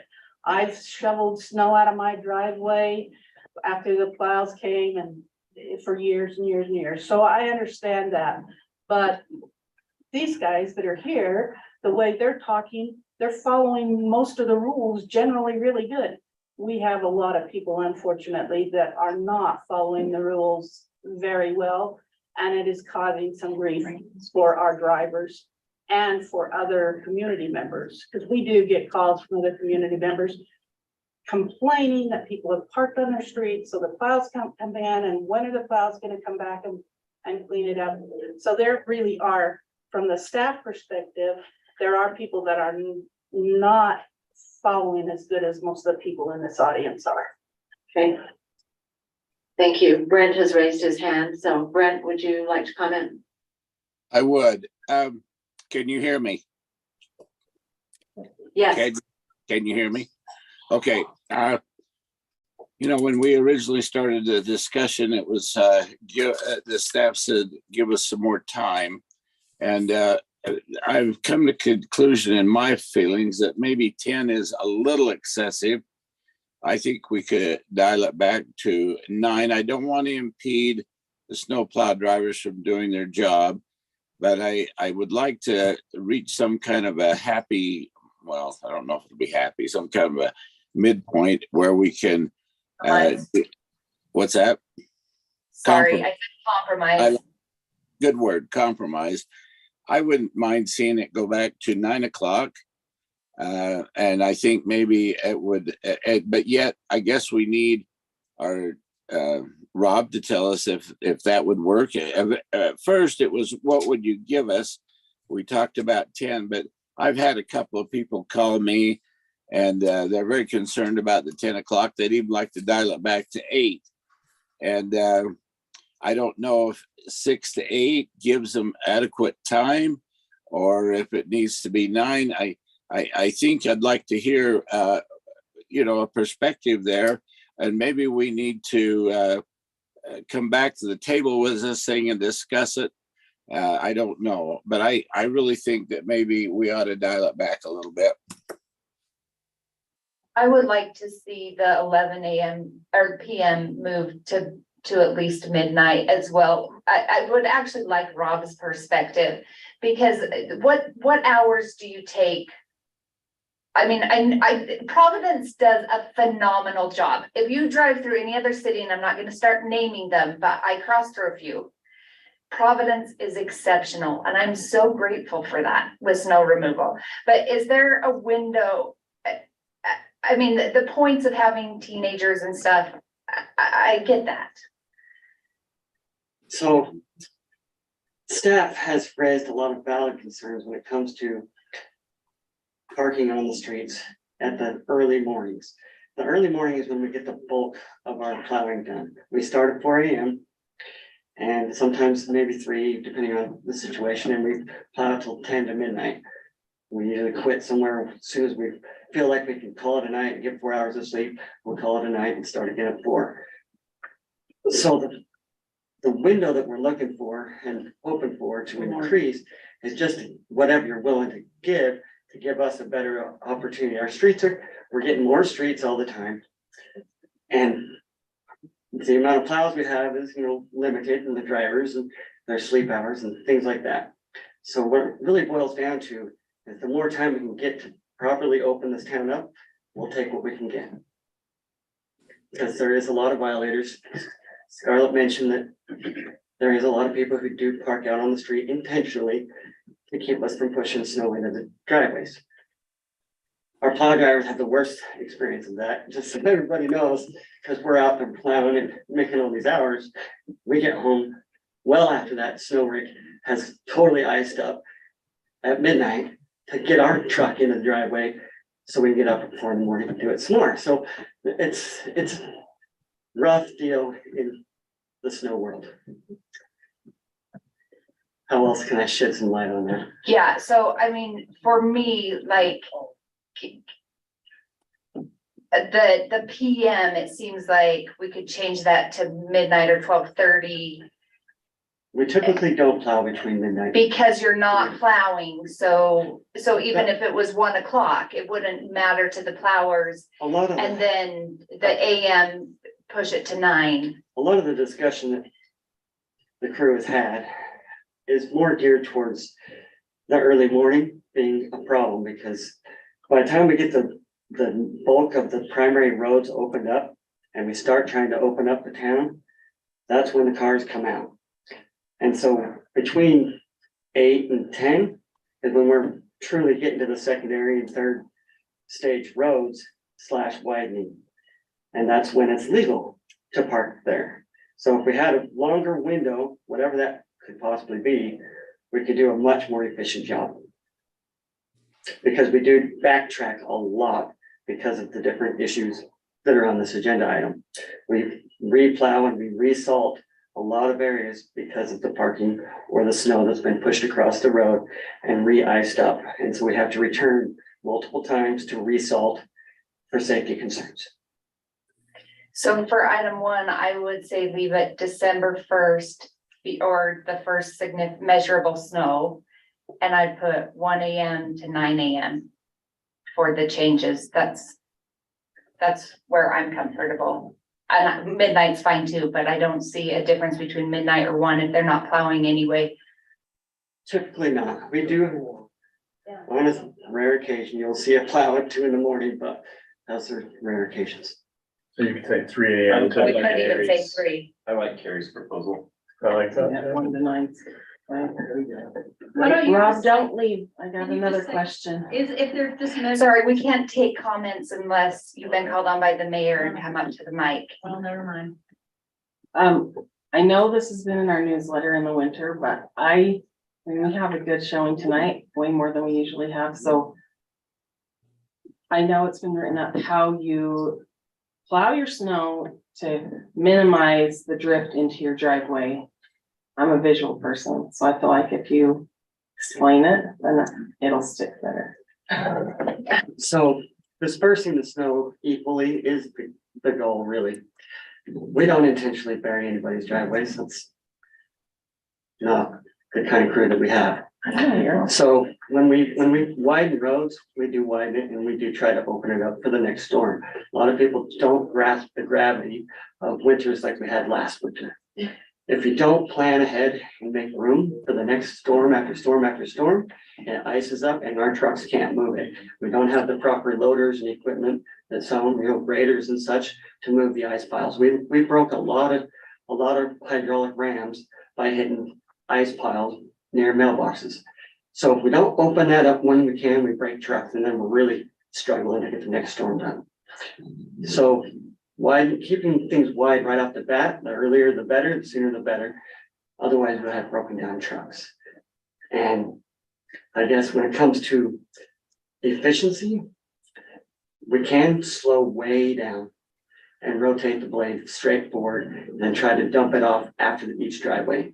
We do that to a degree when we have time with the right trucks, with the right drivers. There's gonna be a little bit variance across the town when it comes to the right trucks that can handle that. Some plows oscillate quite fast, some do not. And so that hydraulic speed makes a big difference on whether or not you can actually efficiently get anything done in a subdivision if you oscillate that blade for every single driveway. And depending on the storm and the time of the day and the reoccurrence of storms, the truck, the drivers, there's variables there. And so we do what we can when we can related to the driveways. Where do I sign up for a snowplow ride along one day? I'll Just call call you. me, we'll figure something out. Is it possible to put in this ordinance that if the street is already plowed, they can park on it? Because if somebody's already plowed your street and you need to park and it's before the time limitation, can we make that accommodation? It's really It's hard difficult though, 'cause to you always want, like, a enforce if single you line have an first, right? ambiguous cutoff. It's really difficult to enforce stuff like that. So define plowed, 2 I'm- inches, 4 inches. I'm for ordinances that are really easy to understand and follow. So like the first measurable storm, I've had quirks with in the past. I don't hate it. I mean, everybody kind of gets to grasp the idea of it, but it's impossible to enforce. So the measurable snowstorm thing doesn't work as good as a date that everybody just remembers. And if you try to find something that's consistent with the areas around you, it just makes sense to me. Yeah, they just know.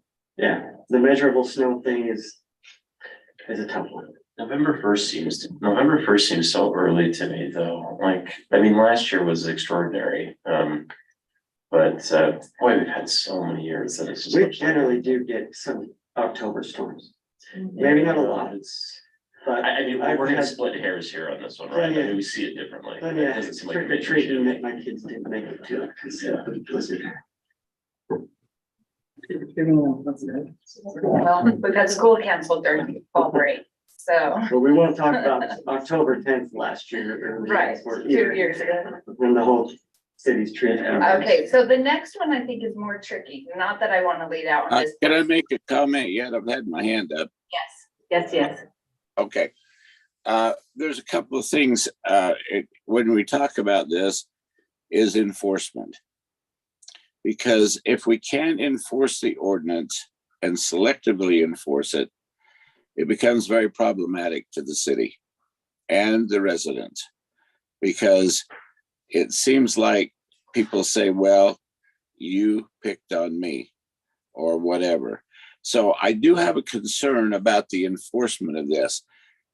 We've already heard that the officer said we don't have adequate people to take care of certain problems. And that was quoted by Jim.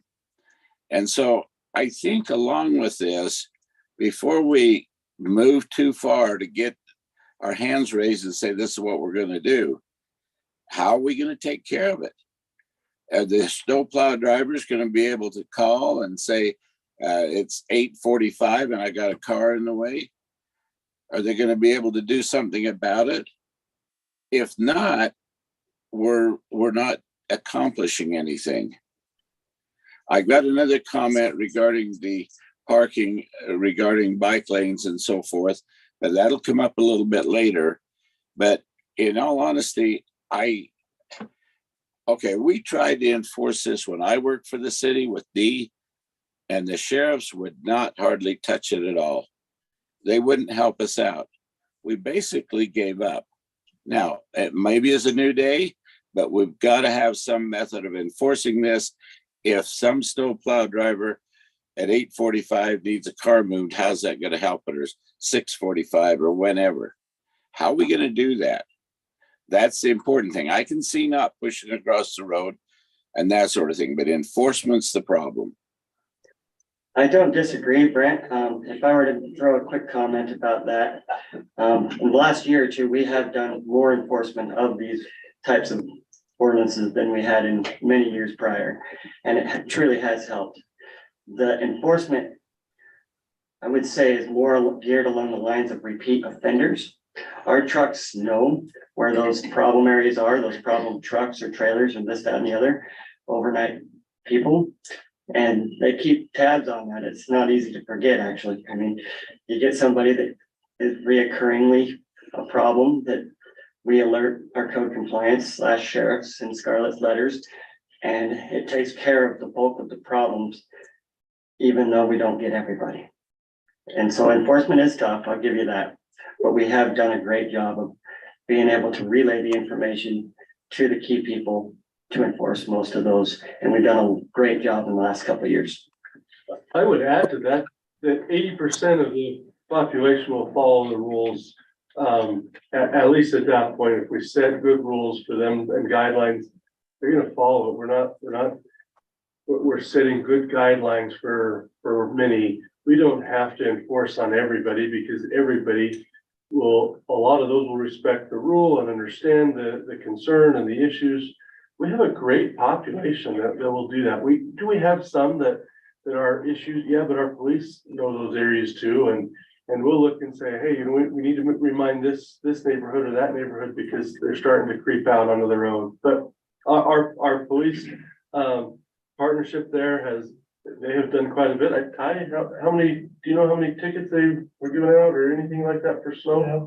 Once winter comes, too many to count. We're talking 4 or 5 a week, if not more, strictly for winter parking. So they're out there, they're writing tickets, for sure.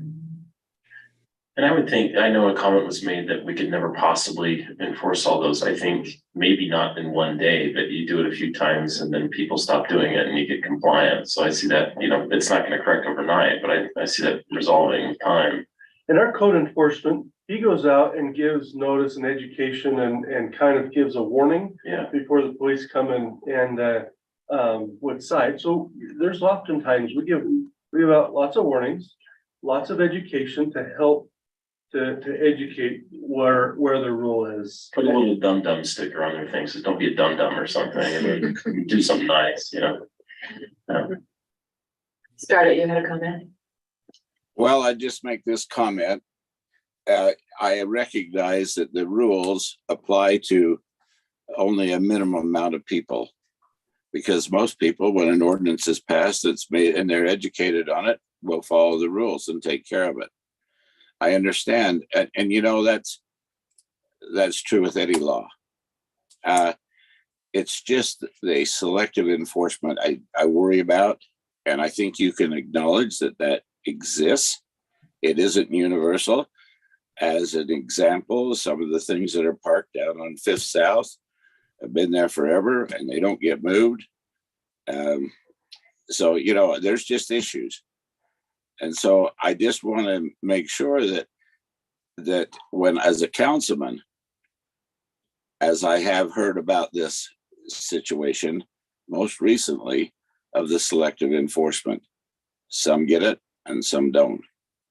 And we've got to have, I think, a little better communication to our enforcement officers and make sure these things happen, because it seems like tucked away in subdivisions and cul-de-sac, they don't get enforced as they do where it's very obvious and people can see it. Okay, that's my. when you think about speeding tickets, that's selective. You know, people are pulled over, not everybody that's speeding gets a ticket.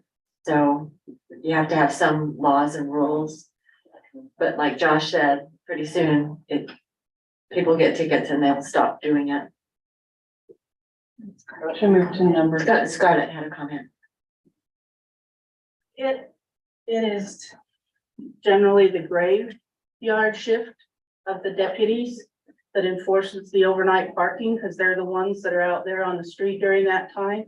And they do notify, and we do get tickets for it. And we get calls, and people are frustrated because they got a ticket and there was no snow on the ground at the time they got the ticket, but then 3 hours later it snowed. So it's really difficult.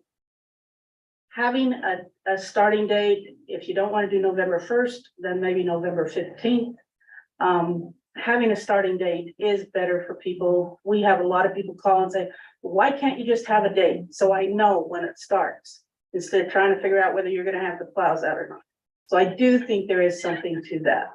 Whatever date you pick, I do think it would be better to say a date than the snowfall. Thank you. I had a question on number 2. On the second line, line number 56, it says while snow plows are operating, and is the intent that we don't want people parked while snows are while the trucks are plowing? Because I know, because I live at the top of Center Street, that usually the trucks come and make a pass and add extra salt before they call a night on those hills, which I appreciate. But I didn't know if that was the intent of snowplows operating, like if they're just salting or if they're actually plowing. Is it an issue if you're not running the plow to have? I mean, those are big trucks. They need some good clearance, but. What's your question? Yeah, I guess number 2 is like a little bit harder to justify. Well, I just wanted to know what the exact intent of that phrase is, the operating. Is it plowing or is it operating at all? Kind of one and the same in my book. They're the same, okay. I just didn't know if there was a differentiation there. It's. The there's truck so is many- coming down the Yeah, street. there's so many so- variables with the city, and when it comes to, the bank versus downtown, whether we're salting or plowing or both. And we do all 3 in different areas at different times with different routes and different drivers. And so it's hard Oh, to I see what differentiate you're between saying. that. That the way you use your truck varies based on On the snow. the and area and the location. neighborhood and what's going on. Correct. That's fair. I think we should just keep it how it is. Okay, I feel okay with 2. Anybody else have concerns about 2?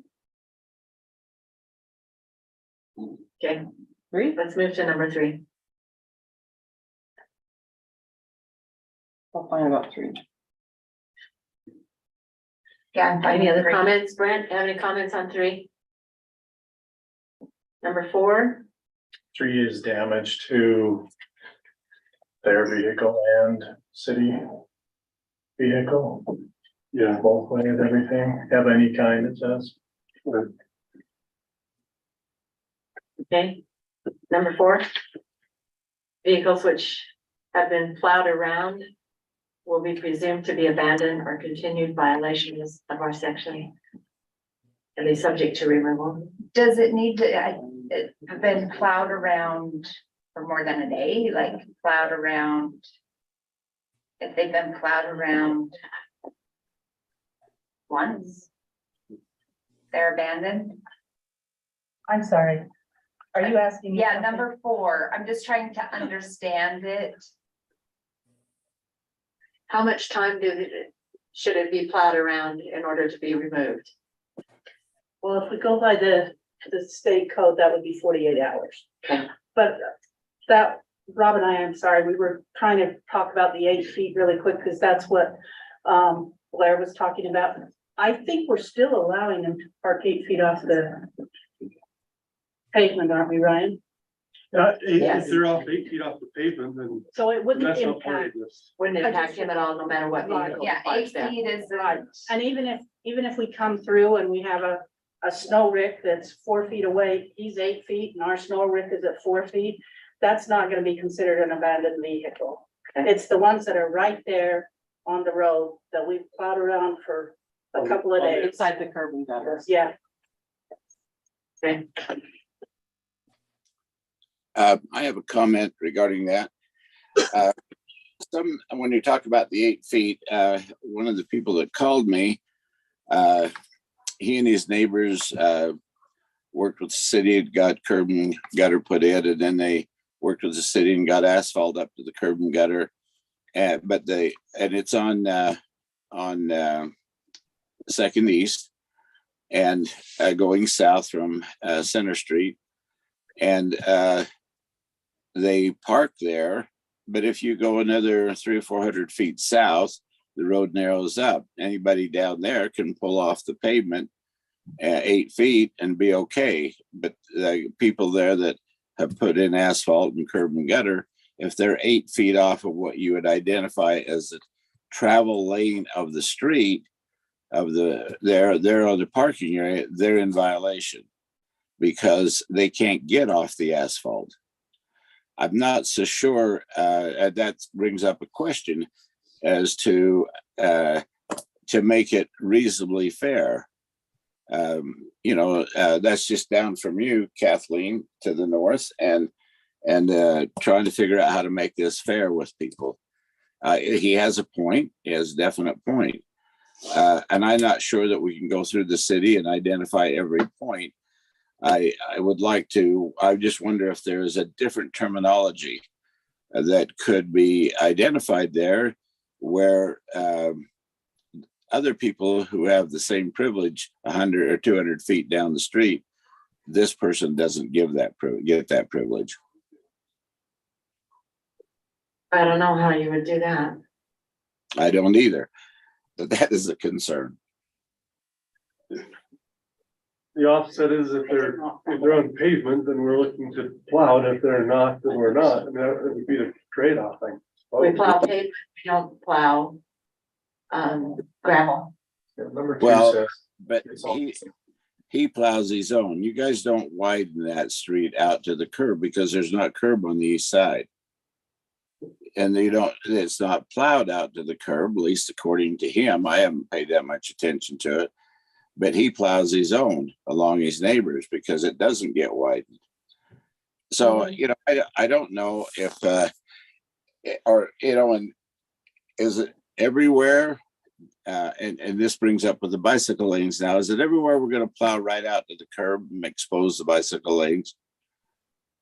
Is that what our intent is? Right to the curb and gutter, like on Center Street, and expose the bicycle lanes? That's generally. But we've always done that, haven't we? Yeah, try to get to the curb. Curb to curb is always our goal. Curb to curb is the goal. Unless we get like 20 feet of snow in a winter, then it's not really possible. It shrinks as the winter goes on and more snow. Which I feel like, so it circles back to the first, number one on the date. I feel like November 15th, aside from December 1st, makes sense to me because I don't think that we should have to wait for the snow to be piling up to get people to stop parking on the road. Because I think, at least I remember in my college days, knowing that I can't park on the road at November 15th or something like that, there's a cutoff date. Once the snowstorm comes, then the initial placement of the snow piles is in the right place. They're not behind already because they have to start moving cars, if that makes sense. But if we give it a caveat, November 15th, or if it snows or the first snowstorm, then we have a solid date. But if we have a snowstorm before that, we're gonna clear snow. We're not gonna leave it. No, we're not gonna leave it, but I think if we look at our general normal weather patterns, when do we usually start to get snow? Rod? And we don't want it in Do you have an answer to October. that? We're all very I'll against Google it. October I'll snow. Google it. When We're very does against October snow. average snowfall in Providence. If the Utah. colors could stay till, December 1st, by all means, that'd be great. There are always lots of ifs for everything that we pass. But I would hope that all of you would understand that we're trying to get something that works for everyone. And there are gonna be some people that doesn't work for, there are gonna be some people that it works great for. But we have to look at all the citizens in all the parts of the city. People that live up on the bench get more snow than the people that live down on Main Street. It's just a reality of the way the snow falls. So we would ask all of you to remember that we're trying to look at the entire city. And we can't say block A to block C is this, and block D to block F is something else. We've got to just make a plan that works for us. You want us to clear your snow, right? I think everyone would agree that they want their snow cleared. So what works in a general sense for everyone? So on number 4, I would like to put vehicles which have been plowed around for 48 hours will be presumed to be abandoned. Just add that 48 hours. So there's a level of clarity. For at least 48 hours. For at least 48 hours. And Cache Valley generally gets 6 inches of snow in November. But it doesn't say when. Mm-mm. So it's after November 15th, right? No, after November 1st, in November. No, but we're assuming it's after the 15th. We're assuming. Okay. Let's go to B. Snow removal in addition to restriction shall be unlawful for any person removing snow from any parking lot, driveway, or sidewalk to push, blow, or otherwise deposit snow in the roadway. Makes total sense. You just don't, we need to not put more snow out there. And you might have to blow it out on your lawn or. Well, I think it's the spirit of the law, right? Like Right. if you have a 10-foot by 15-foot pile, I don't think that's an intentional deposit in the road. But if you have a long driveway and you use your side by side and you push it out of your driveway into the middle of the road, I think that's what we're trying to avoid, right? Or push it across the road where it leaves ridges that the plows hit. Correct, Rob? And it puts your snow in your neighbor's yard, which they may not like at all, which we do get a lot of complaints about that. We get a lot of complaints from the public in general driving along those roads with those little ricks. Yeah, when people use their side by Yeah, sides, their it's four wheelers go across the road. It's not just because of the snow plows, like, it's not good on a snow plow for sure, but it's not really good on a car either. If that rick causes you to hit a slick spot and you spin out and hit somebody's mailbox. So we do get complaints from the general public about people that have put their snow as they're clearing their driveways, they've left their snow out in the travel portion of the road. Well, sometimes the rest of the road is clear, but where people have pushed it across, it's not clear. Right. And so then we get black ice there. Yeah, so it isn't just the snow plows. We're very concerned. They're expensive vehicles. We want to keep them working. We want our drivers safe. But we also want the I people bet Brent driving can't the hear cars. you, Scarlett. Oh, we also want people driving the cars to be safe too. So it's not totally just for snowplows. We do get an awfully lot of complaints from the general public about neighbors pushing snow across the street. So. Well, I think that's a no-brainer. I think people should not put the snow back in this public way. Shouldn't put it cause it go across the road, leave ridges. That really is a no-brainer. People should not be putting their snow back in the public way. Some of the public that's emailed me, I think, have been like, well, what about this or what about that? And I just think it's important that to understand like the spirit of it. Like if the spirit of your intent is to keep it in your yard, to like, I think the intention is, and there'll be some education that goes out with this too, if people pay attention to the education.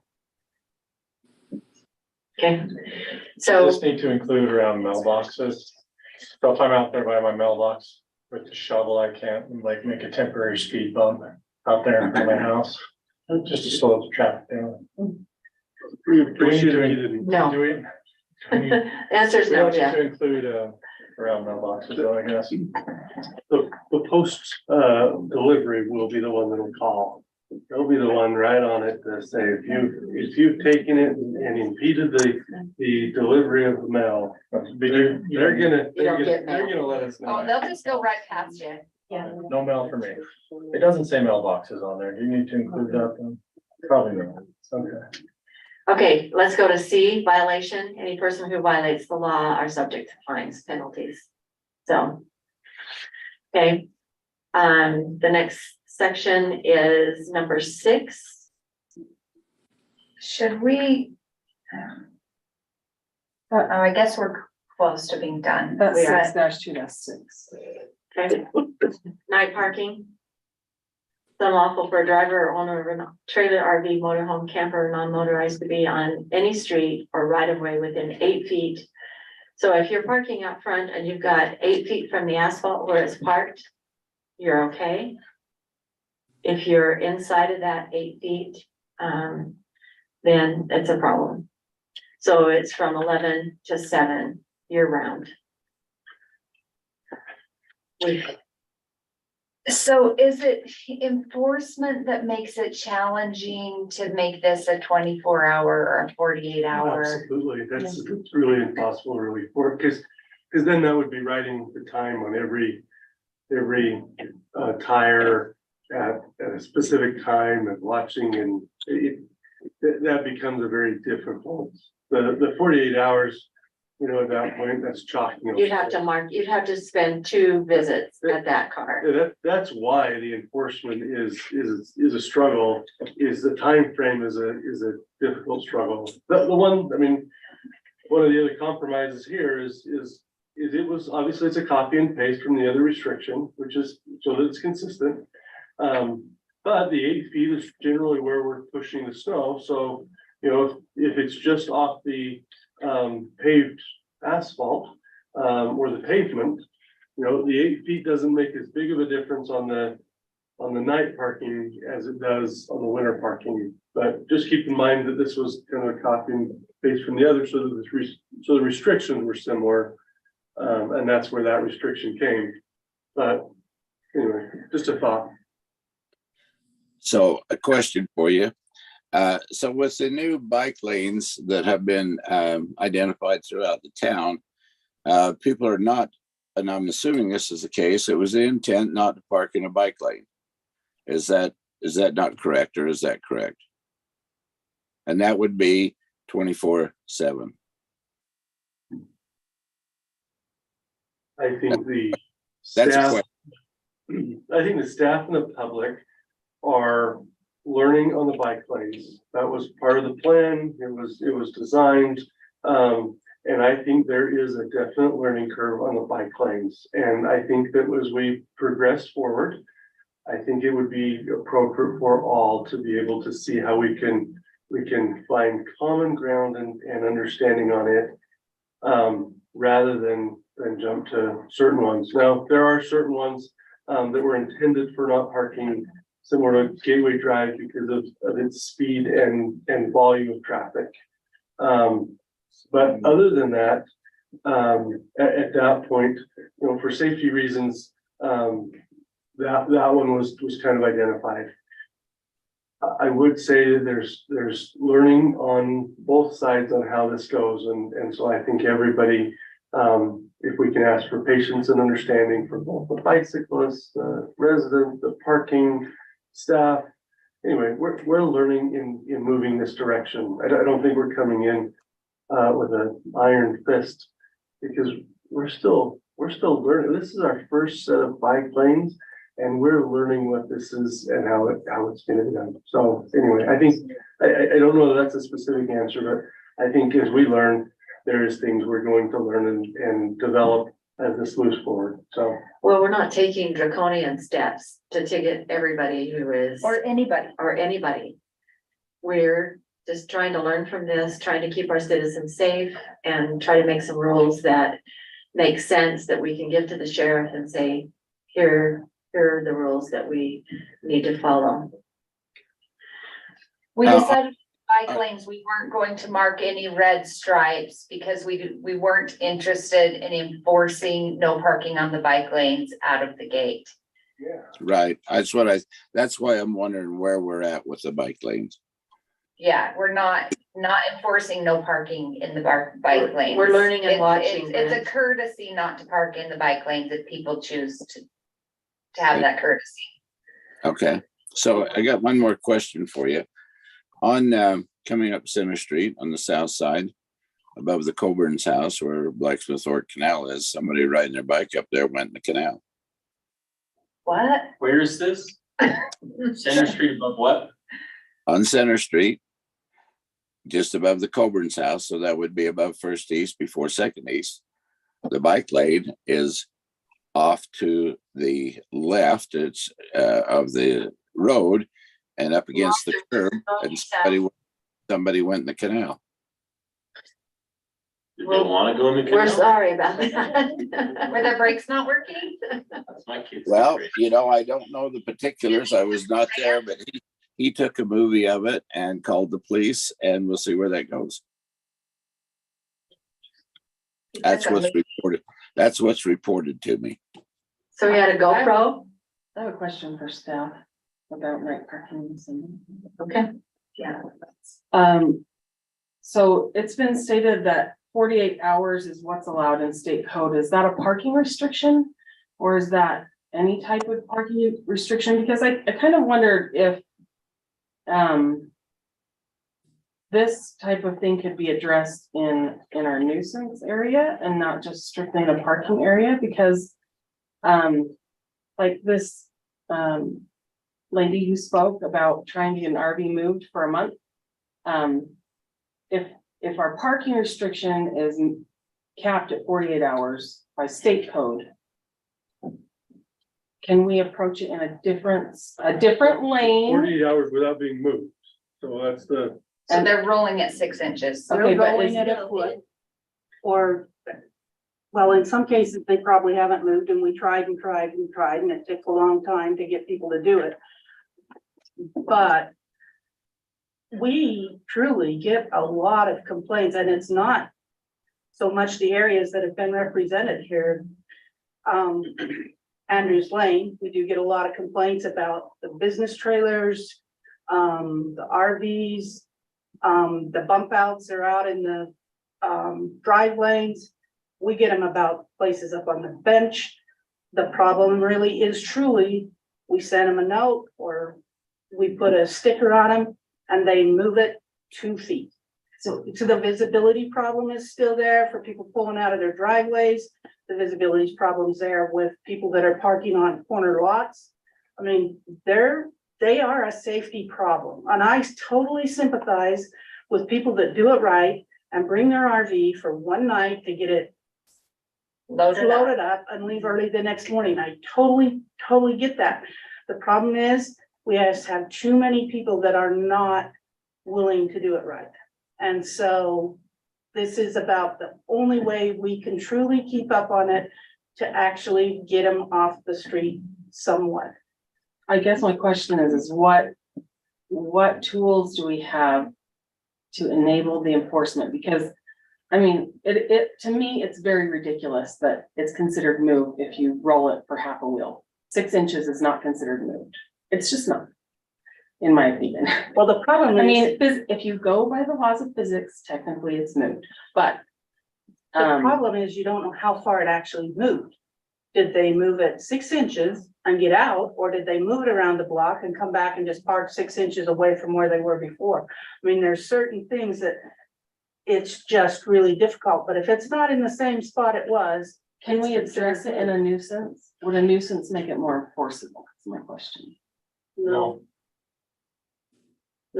be less enforceable. But we are not the only city that, and researching this, there are actually more and more cities that are going to not just overnight. There's a lot of cities that are starting to go to no RV parking on the streets. And so we're not the only city that's grappling with this problem. And part of this problem is to try and help the poor lady that we took 30 days to try and get the people to move their trailer or whatever it was. So, It was in front of her house. yeah, because parking on a street, there's no rule that says you can't park in front of your neighbor's house. So that we can't ticket for people that park in front of their neighbor's house. We can ticket if they actually block the driveway, but you can't ticket just because they parked in front of the neighbor's house. On a public street in Right. someone else's. Right. Two other things to consider, now that we are going to have garbage collection 4 days out of the week. So at that point now, not everybody gets garbage in 4 days, but throughout the town, anyway. And, you know, lots of times our maintenance, when we start in the morning and we get going, if those have been parked all night, then we have to find who that is and where they are when we start. You'll notice Gateway Drive, took us as long as it did to get, it chip sealed, is a prime example of parking on the street. In order to do chip seal work and block coat work and painting lines and all of the maintenance that goes on for the summer to try to maintain those roads. If we have those and it's, if they're not parked there at night and they came and left, then that's easy to identify what's there. But if they parked it there and, you know, say they're there for a week and we're trying to do maintenance on the road, we gotta wait a week. And I mean, we can't do maintenance around it's, you know, when it comes and goes, that's not really as big of an issue, because then it's constantly, you know, updated and moved. But when it's stationary for more than a night and we go back in to try to fix that, then we have to reschedule our crew and we have to, I mean, we can't sweep the streets, we can't, there are so many maintenance issues that come up because of parking on the street. And that's summertime issue. And we have a very short summer to do our maintenance. And this doesn't solve the problem because it doesn't take care of cars on the street. But it helps us move that direction for at least this piece. And the cars is a struggle to get to. At least the cars have license plates and registration, and we can contact them through the sheriff's. But we're still, I mean, how many hours did we spend knocking doors to try to get people to move off the street so that we could do maintenance? Hours, days. A lot of hours, a lot of days. And that And that costs the was city. with forewarning, with Colton going out and putting signs out and putting little things on the cars and stuff. And there were out of state cars that we can't get access to either. I think it would be appropriate to say within those limitations. I know it says cost of impoundment, but to specify, if you have had a notice, like road construction, I don't think you should have to wait 48 hours to be towed. If it's been noticed, they've had all the barricades out in the road saying they're gonna be doing road work here, and people are not moving because it is a real issue when we have all these projects that get pushed off, because then we lose our space in the queue with the construction company. They move on to the next city or the next project, and then we just get bumped off, you know, 2, 3, 4 weeks because people aren't respecting the notices that they're being given. So I don't feel like if they've been noticed for like, if there has been notice given for road construction in their area, they should be towed. Because I feel like the city puts out those barricades, you know, like a week in advance, it seems like, Try to get or plenty. more, We try. that you can't park here. For the construction projects in the summer, because that's a waste of our staff's time. I can see instances where this is going to be really inconvenient, but I can absolutely see the necessity to do it. I have a few neighbors. Josh and I have a few neighbors who might want to have our heads. And it's not personal. Like, you think you might be the reason why this is brought up? No, like, there are a lot. A lot. I mean, I have a neighbor, and he's also not the reason. I didn't bring this to the table. Staff brought this. But he parks 2 trailers, one on each side of the street, making our cul-de-sac a 1-lane street all summer long. I like it. It's gonna be a major pain in the neck for him. And another whose driveway's too steep for their camper. But they'll have to load it during the day. Yeah, I think your point is, I don't think it's personal. I don't. It's think not I don't think personal. It's attacked at one person for sure. Yeah. But it's just like, there's just too many people who are just abusing the whole system. I think it's a necessity, and I don't know that it needs to, I don't know that it needs to be amended. It's gonna be a pain in the ass for a few people. No matter how it reads. Okay, more discussion? Jeff, did you have anything else? I think it's tough, it's hard, so, But our job is to take care yeah, of the so, whole my city. brother, he decides he wants to come over, he parks his truck and trailer in front of my house, he's gonna stay a few days, we're working on a project. But he can't leave it there overnight. I have no room in the driveway. Right? So that won't work. with You have a this narrow road. ordinance. And you have. I have a narrow road. If you're off 8 feet, there's still right of way left for him to But I park. don't have 8 feet off the road, off the pavement. So I park cars in front of my house all the time. People come over all the time. We park in front of the house. Cars are fine. They can At this park point, cars, yeah, cars aren't an issue there. but like, the truck and trailer came over, or let's pretend he had a camper. He comes over, he stays with his family. He doesn't have a camper. I'm just creating scenarios. I don't know. I'm sure there are a bunch of people who this is true. They come up, they have their friends or family come over with the truck and trailer or camp, whatever. They can't, well, they can if they're 8 feet off the pavement. But if you don't have 8 feet off the pavement, like my house. Or ask They- your neighbor if they can park stay in off- their they- driveway. They park right, I park right on the shoulder. Actually, Ryan's I'm just applying this to my Ryan- world, so. That it's attached to an operation. Ryan's comment was during the summer, we maybe don't need that 8 feet. That's why he said we could maybe Right, so change that. I don't So like if they the could year get off round, the asphalt, right? if they could get off the asphalt, then, and not impede the travel lane and not be a safety hazard, then The front, yeah, the shoulder off the pavement in front of my house, it's been a mess. You have about 16 feet from from edge of asphalt. You're measuring right now. Yeah. Okay. There's Jeff's house. The center? There's 16 feet. No, we're talking about pavement, Right, from the pavement, the edge of the pavement. oh, yeah, edge of pavement. Yeah, edge of pavement. Yeah, that suburban's gone, man. Stole. So, depending on these measurements. The wood chips are going too now.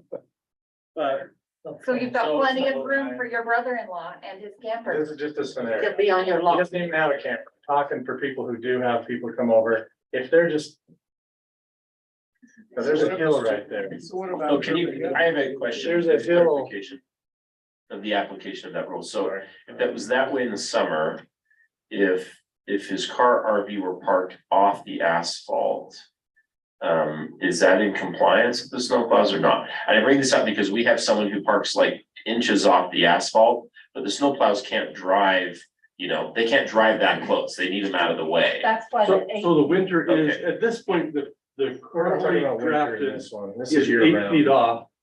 This one has that same 8 feet off the asphalt, so unless changed, it would be the same as the snow and the winter one. I'm Okay. just saying, it's probably not as big of a deal. In the 8 summer. feet in the summer, Okay, so that so 15 you're feet. thinking about Fine. giving a little more latitude during the summer. And Yeah, I mean, I don't have any issue with that.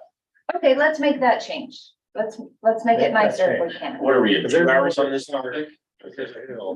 I'm gonna need This to is a take hard If I'm off the street, the truck and the trailer, the camper, whatever, it never happens, but Mayor, I know we're not supposed to be in jail. I would love I had to. it in the council. Wait, you have to come to the Come mic. to the I mic, know, you but have I'm to not be, supposed to. Is it okay? She has to well, call you have to on ask you. me. All right. I need just permission of the council too, okay? Name, I hear what's Name. being, Name. my name's Dino Blau. Okay. And I'm hearing 3 issues being talked about combining into one. Okay, I'm hearing you can't park a car in front of the house. You can't park an RV in front of the house. You can't park a trailer in front of the house. You can't park on the pavement, but you can park where you don't have pavement. Okay? What is the safety issue if it is paved? You have an extra wide street. If they want to pull up Furman Drive, they can pull it up. Okay, you have an extra wide paved street. On the one side, you have curb and gutter. On the other side, they just put in that kind of curb and gutter. Okay, where you drive across, so they didn't have to cut the driveways. Well, so they paved all the way to that, but if I park right on that with a car, a truck, a motorhome, a trailer, whatever, you're still having the safety just fine in the street. I had an officer come to my house at a request and I was fine with that. And there was a boat parked across the street and eyes across the street. We both said, yes, that could be a hazard. So we got together, we said, we both won't park to make it a hazardous spot. So he parked down the street farther where there was no problem and said, okay, it is not a hazard now. The officer even agreed with that.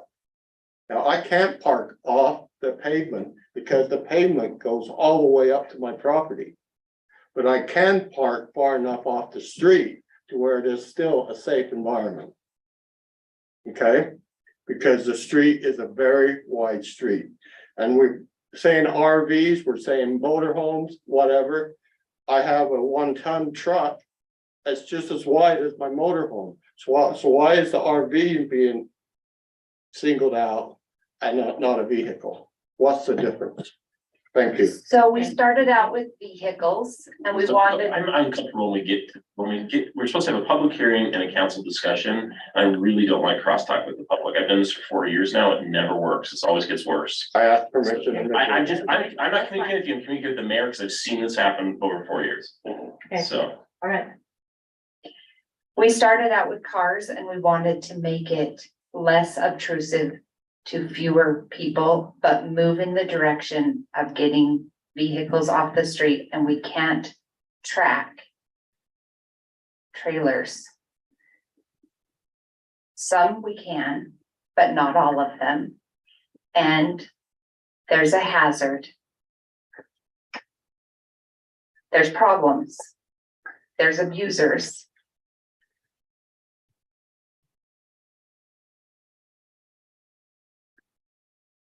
Okay. Janelle? Well, I mean, I think it would be nice to add, make night parking 7 and add 6 and do some sort of language about maintenance and immediate removal. That's what I'm trying to scratch up here, some language for that, but, I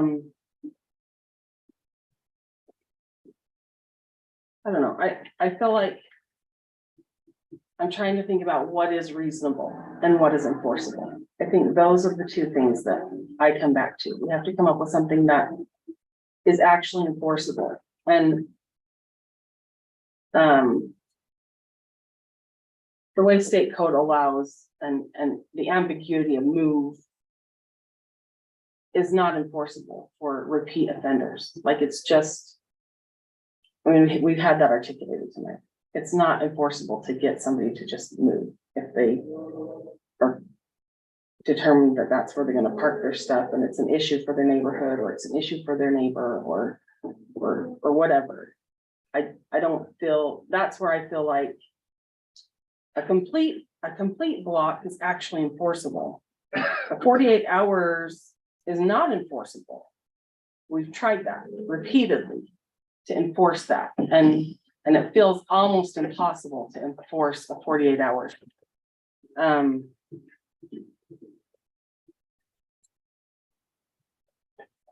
But it also feels wide reaching and unreasonable to people who are reasonable. So it feels difficult. How do we land in the middle? How do we land in the middle of that? Right? How do we land? Do we have to, and we've had a public hearing on this. Right. We would necessarily have to decide tonight. We do not. Sometimes important decisions like that, I don't mind taking a little bit longer with them to kind of drive the issues that we saw, the areas. That's why I gave that option, Oh, yeah. is that we don't necessarily have to take action tonight.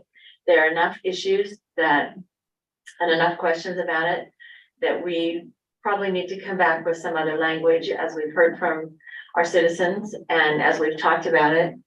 I would be totally comfortable with not acting on this tonight.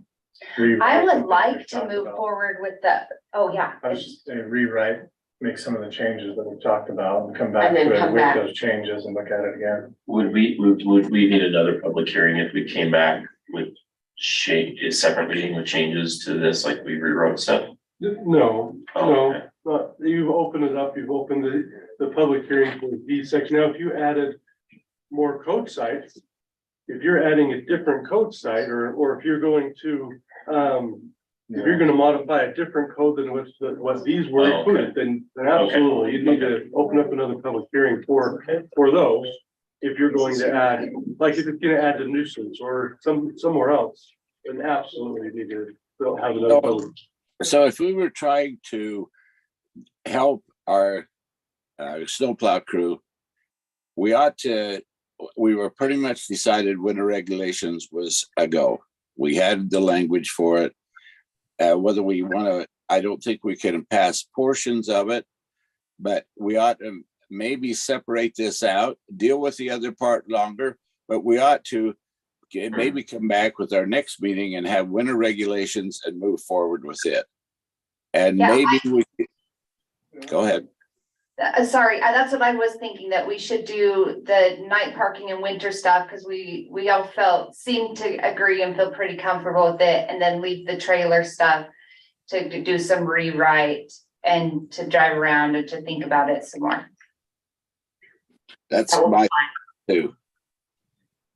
Okay, I'm gonna amend my motion there, but I am gonna have to get Ty, keep me straight, okay?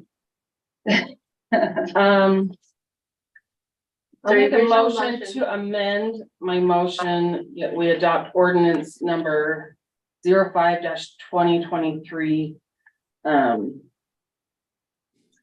That to be that we adopt PCC 6-8-2 winter regulation. Sorry, 6-2-8, that's my word, team, right? Winter regulations, with the following adjustments. On item number 1, that, I don't think we said. November 15th. Date, that the first measurable snowfall or November 15th, whichever comes earlier of each year, ending April 15th of the following year, between the hours of 1 a.m. Is that what everyone's looking for? 1 a.m. and 11 to 9 a.m. Sorry, 1 a.m. to 9 a.m. the next day, for a period of time longer than 3 minutes. Just to clarify, we would strike the next day because those would be on the same day. Yeah. Yes, strike the next day. Keep 2 as written. Keep 3 as written, and on number 4 on line 68, vehicles which have been plowed around the including 48 hours will be presumed to be abandoned or in continued violation of the section. So I think Carrie would second that, right? Because she. Yes, and I but think- keep going on B I and think C. B and C stand as written. Yeah. Okay, and I'll second. Well, you need to also say that we'll deal with And parking, revisit. And we will revisit night parking. Providence City Code 6-2-6 and table that for a future meeting. Is that? Okay, so we have a Does that motion, cover it all? an amended motion Oh, wait, and I do want to adopt the increase of the fee to $50 from 25. Second. Okay. Any further discussion? All in favor? Aye. Aye. Any opposed? Aye. He's not opposed. You're not opposed. Are you opposed or are you in favor?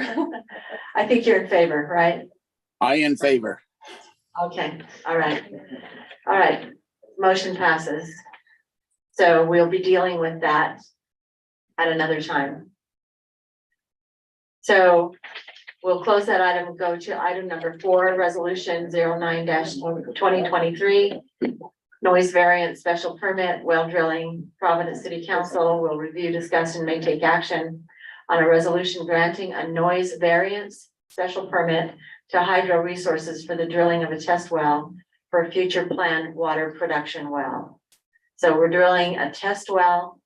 They cannot just start and stop. They need to start, they need to be able to do their drilling early in the morning Continuously. and do it continuously so that we can get it done. We've had a problem with drill bits breaking and all kinds of things. So we need to give them this variance. So Ryan, did you want to say anything about it? We have our engineer here. Stephen Wood is our engineer, and made the application for that and could explain. Come on some of that. up. So we would look to the engineer for.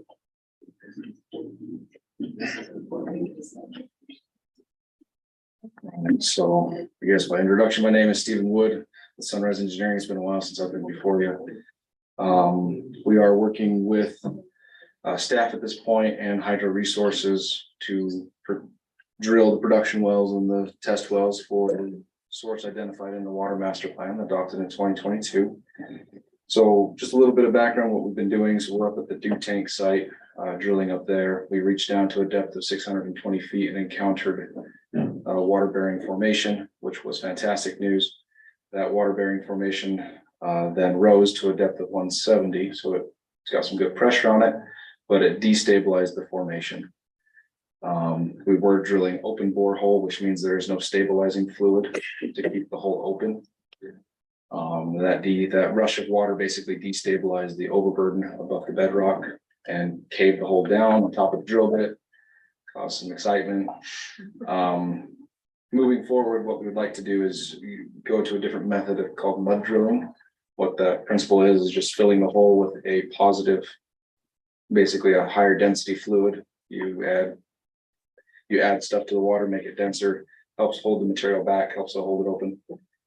And that allows us to continue to drill without further cave-ins. But the problem that we're having is, if you want to think about it this way, if you've got a pool party one day, you fill up your pool and it's got a small leak in it, which means, well, you're having that pool party, you got to keep a small flow going into it. But if you stop enjoying your pool party and it drains out throughout the night, you turn off that hose, and the next day you plan on having another pool party, then you got to spend all that time in the morning filling it back up because it still has that small hole in it. That's what we're having. We've got this hole in the ground that we filled with this hydraulic drilling fluid, and the porosity of the ground takes away that fluid. And so if we stop drilling and we move our people off site, we stop adding additional liquid to the hole. And so during the nighttime when we're not drilling, that 12 hours, 8 hours, our liquid in the hole is dispersing through the formation and we lose it. And so then we lose valuable time the next morning because then we got to fill the hole back up and then we got to maintain that hole. And so instead of giving a good 12 hours a day of drilling, it takes 6 to 8 hours to fill that hole. And so instead of giving a good 12 hours of drilling in a day, we're getting 4. And then we go shut down for the night. The next day we get 4. And so I guess what we're looking for is the option the route to go 24-hour drilling so that we can get the hole done in about a week and a half instead of a month. And so that's really where we're at. We're really excited for the water. It's looking good, but we need to get a little further down. We got to get back through what collapsed on us to find out what's actually down there, find out how much water is actually available. So as we plan for the production well that will be drilled in the springtime. So this hole is about a 10-inch diameter hole. we'll come back in the springtime and drill a 24-inch hole with a different rig. Can you tell them, describe the kind of noise that would be involved and if that's isolated? I understand that there's not vehicles, large vehicles going to and from. Yeah. It's stationary, it's isolated. Tell us, maybe that would help of what all is involved in that noise that's gonna go at night, because our rule doesn't generally apply that, that's why you're here. But Yeah, maybe exactly. So the noise, you got compressors on site, you gotta have compressed air. You have a pump running to help with the injection of the fluid. And then you have the actual drill, but there is no motion, so street activity, so people, large trucks driving on the roads at 2 a.m, that's not gonna happen. They're up site, they're gonna have a night crew and a day crew. So you're gonna have people that go up there at 8 a.m. And they will be the crew that operates on the hillside until 8 at night, and then you'll have the night crew trade them out. So you're not gonna have large trucks going up and down the hill, going through the city, you're not gonna have crews going through this town at 1 a.m, 2 a.m. So the sound will be localized to the actual drill site. The nice thing is that homes from the dew tank are relatively far away. The Eck tank is right in the center. It's got a lot of homes right around it. The dew tank, there are some hillside homes that are near it, but we've got about 1,000 feet of separation between us and the nearest home. Our plan is to go and deliver flyers to any home within a quarter mile of that site. Just with an explanation of what we're doing, as well as to provide my contact, as well as the on-site driller's contact. If there is anything, any further explanations that the public may need, they can call us, email us. It is, I understand it's not a horrible noise, but it will be a constant. And the noise isn't any different than you're currently making No. now during the daytime. Yes, if So you were they- to stand up there during the daytime, it's no different. It's They'll have just, experience with what that noise Exactly. is. And they'll get an explanation that it will last for a week our, instead of a month. exactly. So if we continue as is, it's gonna be a month of on off during the day, but if we get the permission to go 24 hours, we're looking at about a week and a half to finish this site. How big is the crew? 4 people. So no parties going on. Yeah, they're not up there drinking and playing music. If I catch them doing that, then they're not the crew, they're on the crew. How's that? It's You said you were at 6, how many feet? 620 feet. Our goal was to get down to 1,000 feet. And we hit water. So you got overburden, so basically eroded material from the hillside that has settled on top of your bedrock. There was about 330 feet of that. And then we hit limestone bedrock at 330. We've encountered some good tectonic fractures within the bedrock. The first one was dry completely. The second one was wet, but not producing water. And the third one we encountered at 620 feet down, and water It rushed blew up. up too. Water rushed up to 170 feet down instead of being 620, so it's under pressure, which is great. We literally scratched the surface and it rashed up and collapsed the hole, so we have no idea how thick this layer is and how long to make the screens and that kind of stuff. So we're really excited that we hit water. We're just sad that, It busted everything. yeah, it's like you found what you wanted and then you got told no and come back the next week. So that's where we're going on. We're excited for what we found. It's just playing hooky a little bit. Great. And maybe just for the general public to understand, currently we have wells that are down in the valley and we pump that up to Yes. the reservoir tanks because our whole water system is gravity fed. Yeah, you got 3 So things. putting the well next to our new tank is gonna save us a whole lot of money. So this is exciting. Yes, it's very exciting. You've got Combs tank up in the canyon, you've got Red's tank and Dew tank, which operate simultaneously. And you got Eck tank down in the city center. All 3 of your current wells are all in the lowest possible area. Every drop of water has to get pumped up to Eck tank. In order to service the bench, it's got to be pumped from Eck tank up to Dew tank. And if you have to service the upper bench, then it's got to be pumped from Dew tank to Combs tank. So that water, before it comes out of a resident's faucet, could be pumped up to 3 times. Now with this well at Dew tank, it comes out of the ground and literally flows 100 feet into the second highest reservoir. Not only that, an additional well gives us some water security for the Presently, future. your peak day demand is deficient. So this is helping satisfy an existing deficiency within the system. And what that peak day demand is evaluating your residents using water on July 24th, July 4th. your sources cannot produce enough to keep up with that. You've been able to get through it because you have storage. Okay. But that storage is dwindling. And Great. so, Any further questions from anyone? Thank you for that explanation. That was very helpful. not a problem. And also just to keep you updated, there was a grant opportunity that came out really kind of for the moment. I worked with Ryan. We submitted that grant to the Bureau of Reclamation. It ended up being about 120 pages. Oh, wow, good job, guys. We got that in, that's the Bureau of Reclamation. That will actually help recoup some of this drilling cost. And it will help pay for the design of your well houses and the production. So, Do we know we got it yet or? no, we have submitted on it. Just submit it. This is the first year this grant opportunity has submitted been this week. available. We delivered it yesterday. We're also working with Congressman Moore's office directly to Yes. have him. He's been very, very helpful. Yep, so we got support from Congressman Warner on our federal level, and we got support from three representatives and one senator on the state level for it. We'll find out in July if we get it, but it is retroactive, so the money that we're spending now can be reimbursed when we That's get great. awarded in July. How big is it? We asked for $400,000. They put 35 million in the pot. They're planning on awarding 60 to 70 projects. This is the first time this grant's ever been available, so I have no history to look at what is, but my conversations with the Bureau of Reclamation, they are very happy with the support that we have for it. And they said it's a good project, and that's. And what I gotta anytime you go off can of. show collaboration on any kind of a We grant, did have they, extensive collaboration on this. We actually had quite a few support letters from key individuals to the community, as well as fire department, education, one from the city, of course, one from the public works. Like I said, 5 different congressmen or senators, as well as the Cache Water District. So we had some good Great. support for it. thank you. Fingers are crossed. Thank you. Yay. So, but Anybody else have a question? Brent, you have any questions? Gotta unmute. That was a no. No, I don't. I'm good. Thank you. Okay, I'll entertain a motion. I'll make a, oh, do you want to? Go ahead. I'll make a motion, that we approve item number 4, resolution 09-2023, the noise variant special permit for well drilling. Do we have dates that we need to approve it for? I don't know that we have specific dates yet. We'll plan those once we know that it's approved. If it's approved, then we would proceed on identifying dates. Okay. I guess The if one I in Fire request, it would be to the completion of the dew tank test well. Okay, I to would the say- completion of the dew tank test well.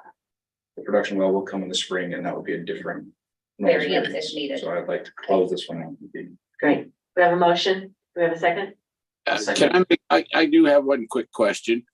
Will there be any other notification given to the people in the area, or do they just need to be aware that we have made this noise ordinance variant?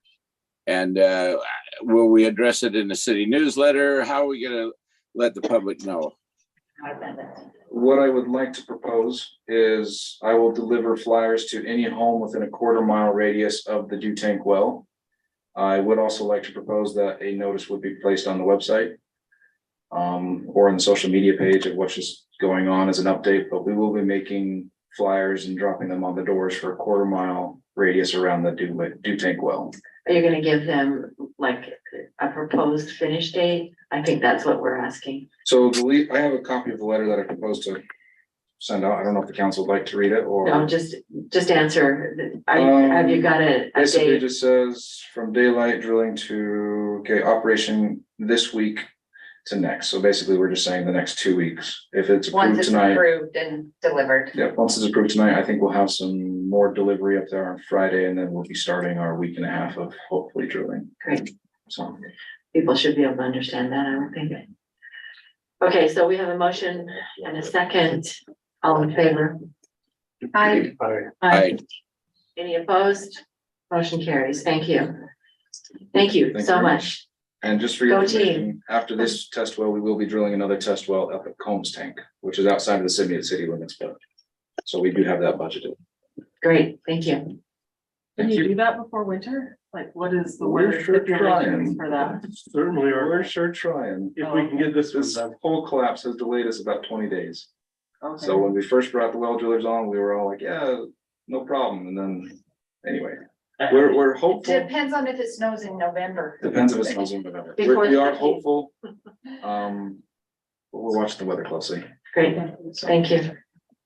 Thank you. Thanks. We don't have any, bid awards. We do have item number 5 now. Property purchase contract. Ryan, do you want to take 5 and 6 together? Or do you want to do them separately? Yes, I'll present them together and then you can. go Ask from there. separate questions. Ask separate questions. Great, so, So, property purchase contract, Providence City Council will review, discuss, and may take action on the possibility of purchasing property located at 480 South, 100 East Providence City, parcel 02-123-0016. And then the next one would be parcel 03-086-0005 and 03-086-0006. So Ryan? yeah, so the first one is the south piece here. And I'm gonna just briefly cover it. I understand all 3 of these are fairly steep slope. The reason why, so this one's the first one, this one's the second one. We probably should have switched those on the agenda, but anyway, that's where, so the first one, keep in mind, is the south. And the 2 northern ones are together because they're the same owner. The idea is we have a right of way for a trail along the back of these. But it dead ends and we don't have a spot currently to get us from the trail to First East. So that's really the struggle. Before the Bakers passed, we visited with them. I think, Mayor, I think you went and visited with them to see if we could connect the trail through there. That didn't work out. When these 2 parcels came available and we discussed it with them, it would allow us to be able to come down, switch back, and then be able to connect in to 100 East. And then we could then have a safe route. This is part of our safe routes to school plan. That would give us a safer route to get to the Providence Elementary. So at that point, that's the goal. We have a UDOT Safe Routes to School grant to help us to fund a sidewalk on the west side of First East from Center Street to 4th South. So we have 100 and, what did I tell you, Jeff, 120,000 approximately for that they've awarded us. I think that's- Oh, well, I probably sent it later and, but anyway, so we have a grant to help us to start that. But what we haven't been able to do is get from Edge Hill onto 100 East, other than going onto Canyon Road, which is narrow and steep. And dangerous. And dangerous. So the idea is, and you've asked on several occasions for me to come back with potential property purchases. So this is a potential property purchase. We have visited with the current landowners. It's kind of a odd piece because they've been willing to sign as the seller. Usually the buyer makes an offer and signs it first. And because you're the buyer and you make that decision, at that point, we've had the seller sign so that you can see that we have a willing seller and a committed seller. So they've been willing to sign and issue that. And so we're looking for the 2 northern ones. The goal would, in purchasing those, would be to connect that trail. That's its first goal. We do have other issues with the road, potentially being able to widen it, add storm drain to resolve some storm drain issues that we have on that stretch. Other safety issues that we might have. Buying all three can give us more options, because we didn't have them and they were new. In that one, we don't have a specific outlined, design plan. Especially for the south, when we do have a trail plan that we kind of looked at. But that's really what these three are about. We have the option, to be able to look at it as a potential, if the council so desires. And I don't know, we have the seller here. We have okay, we do. So if there's questions, we do have the seller here and the real estate agent. And we have the real estate agent here. So Number 5 or 6? for the northern two pieces, right? So it's 6. Which you're the, 6. Number 6. yes. So, and I think the bottom, the southern one is a, out of state seller, right? So anyway, that kind of gives you the summary of what is potential and why it's coming. So anyway, if there's questions, we can take those. If you want to talk with the seller, we can do that, or the agent. But that's kind of where we're at and why we're proposing it to you. I would just ask if either one of you wanted to speak to this before we go forward. Happy to. You do it, no, you do it, no, you do it. You don't have to. I think we've got the information that we need at this point. And Ralph, I did not call on you for a comment. Is it about this piece of property? Okay. Okay, I will let you speak at this point in time.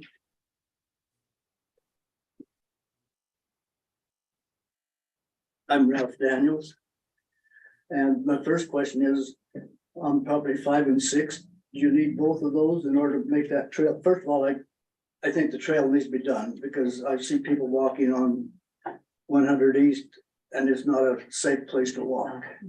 So Especially I think the kids. trail needs to be there. So we don't need 5 to do it. We would need 6. The item number 6 is the one, they're the same owner and they're together in the purchase agreement. 5 is not required. So that's the southern piece. That's not required for the trail. Or you're saying you don't think we need both parcels listed on number 6? Is that what you're? My concern is we're spending a lot of taxpayer money. First of all, why buy 2 properties if we don't need them? And especially for the further south one. I see no reason to buy that one. It's $71,500 almost. And you can't do anything with it. Now he talks about widening the road. If you're gonna widen that road, you're gonna have to put a big bank because of the steepness of the hill. Besides that, the next 7 properties, you're gonna have to get a eminent domain to widen the road to take their properties. So, the only place you'd be able to widen the road is on that one property with, so I don't see that ever happening for 2 reasons. Number 1, because of the steepness of the hill. Number 2, you can't go past that without, infringing on somebody else's property. And there's 7 properties that you'd have to get permission to use. So I don't see the widening of the road ever taking place. So why buy a piece of property that you're never gonna be able to do anything with? Okay. Thanks, Ralph. Okay. I will entertain a motion and we'll discuss. I have a lot of questions. Okay, do you have a motion? Sure, I'll make a motion. This is for. This is the agenda. So we're kind of a little backwards. The Well, number I'm 6 just is trying to the- make a motion because all the questions are like for the entire area. So I'm not sure Combine that, can you combine them? because they're, no, because they're different purchase contracts and they're different people. So. Can I make a and I'll suggestion? Discuss it with without a motion or? I make a motion to discuss item number 5 and 6. Or could we take and bring it back rather than as a item to vote upon, to have a discussion on and see where we're going with this? Because true, this is the first we've seen it. I mean, there's some things we could possibly do with the property, but it really needs to be talked through.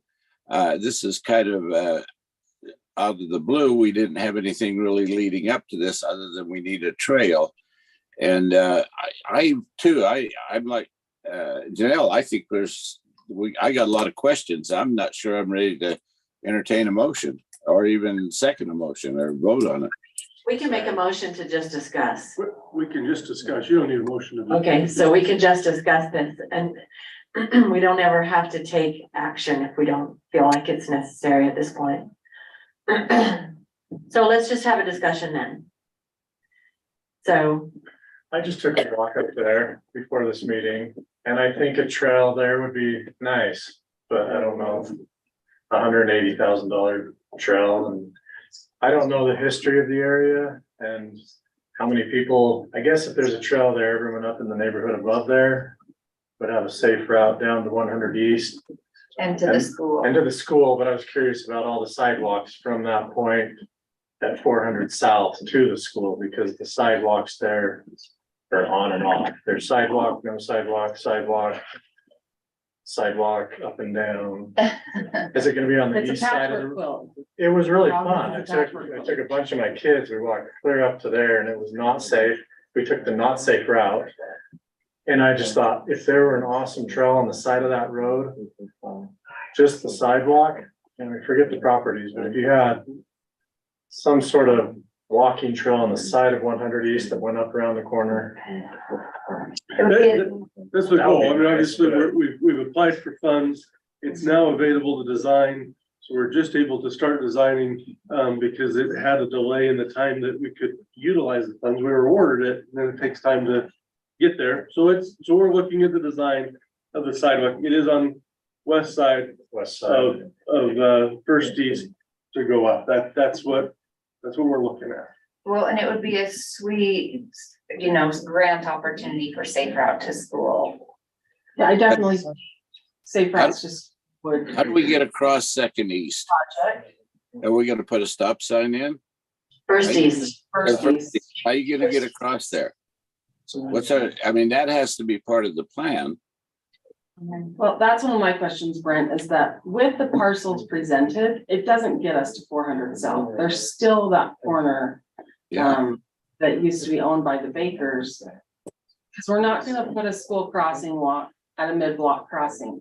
Believe me, that is something that is frowned upon. We've also been, Strongly frowned upon mid-block crossings. but we have already been talking to the owner of that property. So we'd have to acquire more property or get an easement of some kind. Right. to Well, put it across there that is corner. space, there is space and right of way space. The road curves, but there is space on the east side to come. And probably the thought would be is we'd come up and then cross, north of 400 South and then come onto the west side. Onto the current safe routes plan. Right. Okay.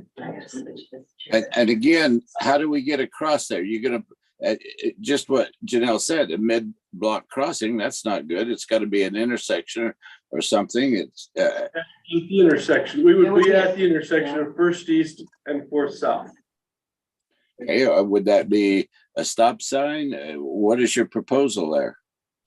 That would be part of design, when we're looking towards design.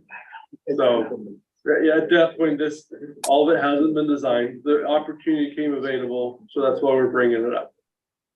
The next question I have is, what, is it viable to use that steep of a trail?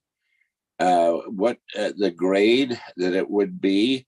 And I know you could switch back it with, in the wintertime, who's gonna maintain that? Are we gonna have crews shovel that by hand? Are we gonna go down, come down to the side by side? What's, that brings up a lot of questions. You're gonna have to have a handrail all the way down that thing. People don't slip and slide and fall down it. I mean, there's a lot of issues. Yeah, the grade is steep. And we wouldn't spend a lot of time into the design before we acquired property, because we don't know what to design and where. And where's it going? Sorry, go ahead. Okay, all right. What do you mean, Josh? Where's the trail? I get where the crosswalk is. Where does it terminate on the other side as it goes? It goes up into Edge Hill. It just goes up an Edge Hill neighborhood and then they can, so it just takes them off of Canyon Road. Yes, Okay, you see that L down there? yeah. Yeah, that's where it comes out. Do we have access to Edge Hill? Yeah, we have that easement. You do have an easement. I mean, this was put on the Safe Routes to School plan. It's been on there for a long time. Just some bus, I mean, you drive bus, Brent, but all of those students on Edge Hill, because there is no safe walking path from Edge Hill to around Canyon Road, they are bused, and they are like a quarter of a mile from the school. Maybe somewhere between a quarter, maybe a quarter and a half mile to the school, they are bused. There's no Because route. there's no walking sidewalk. Except But for is there a They're first, where do we get a walking? A quarter of a mile. How far north before we pick up a walking sidewalk on First East to the school? So we have acquired a grant to install and repair all of the old crumbling sidewalk. Clear from the school at Center Street, all the way up, all the way up to 400 South. Oh. okay. Along That First completes East on the picture west for me. side. Thank you. So that grant's been acquired, and construction, I think, is 2025. It's a It's what the grant 2024 was. grant, so we can't start. Well, we. We get the money, we the can't money actually doesn't- bill the money till didn't come available until October 1 of 2024. So now is the time we can start design. Right. So we we're have to just design barely and starting then into build. the design, and that's what we're working on. It's just trying to have that design. It seems It seems like a really great idea to me, but I think I maybe agree with perfect. Ralph that like, why are we buying the parcel south of that? We just don't need it, or all of it. We just don't need it. I'm only presenting it because it came as a possible option that says, well, it's an adjacent one, do you want it? And I agree. The two northern pieces are the ones that would help with traffic. That's what we're looking for. Well, I mean, I've been through all of the master plans, I've been through the stormwater plan, I've been through transportation plan. Of course she has. I've been through all of that. Again. The transportation master plan does have a project on there to widen that corner into Canyon Road. That's the only project identified for that area. So I'm just wondering how much right of way we currently own on First East. If we need some of that, we talked about drainage there, but how many feet do we need for drainage? Do we need 1.5 acres worth of property to widen? And to Ralph's point, yes, it's a steep side. I think all along envisioning, I don't know if you can visualize 6th East and Logan, where they have a retaining wall and a sidewalk on top of that and a retaining wall. So that the pedestrian traffic is not actually next to the cars, it's kind of raised up above. So it's sort of like a big step. I think that's the only feasible way to put a walking path in that area. But I mean, on our master plan, it's a $3 million project. So, For widen. for widening that corner onto Canyon Road. And that is at prices that were current when we did the master plan. When we did the master plan. Right. 2 years 5 ago. years ago. What were the primary reasons we wanted to widen? Was that to put a sidewalk and provide a shoulder and a buffer for foot traffic? I mean, I know Well, it's a little precarious, but. it's labeled as a collector road off the bench that comes down into First East. Yeah. And that's how we widened and improved all of First East next to the school because it's a collector road. Yeah. All the For me, the traffic largest, signage, everything is based on it being a collector road on the master plan. Keep in mind that water kind of sheets off to Ralph's point, and I think met with Ralph on site. But that water is coming off, and a lot of that sheets off to the west side and has it flooded your garden? It has. If we had a spot for that property on the west side, on the east side, that water could flow into, understanding that there's slope, but slope can be somewhat adjusted. But if we could have a trench and a ditch along that side, would it have helped you? It would, but like I said, you've got 7 more properties past this south one that you've got to deal with. I understand that there's a larger domino of the problem, but anyway, sorry. Yeah. But this gives But you have to us a start step somewhere. closer. You have to start somewhere. I always viewed the first, I always viewed the first east problem, the greatest one is like a public safety issue with foot traffic and bicycle traffic, and cars have to go slower, and there's an issue there, but I always thought the paramount issue was like pedestrian safety, and just getting the trail seems to at least solve a good portion of my biggest concern about First East. So would that be So a I- multi-use path, like we're putting in Zollinger, a 10-foot wide asphalt path for bikes and pedestrians? No, I think that would be I a would- lot cheaper than. I would see that. I First think that's East. what Oh, we kind a of, lot cheaper than a design. $3 million road extension. Yeah, I think that's what we had in our proposal. Didn't find that in time for this, but it's been years since we presented something, but yeah, I mean, we're talking to have a nice path that would come down and I would see it something similar. How wide is the right of way, the easement that we have? 20 feet? Not quite. that's gonna be more than $3 million now. $6 million. Well, and that's why you acquire property when you can, because next year it doubles. Looks like about, 15.4. and if we had a 10-foot trail, so to give you an idea on Zollinger Park, we built through a 15-foot, and had a 2.5-foot shoulder on both sides and a 10-foot path. So 15 would be very much like what the Zollinger Park is being built like. Scarlett, can I ask about sensitive areas?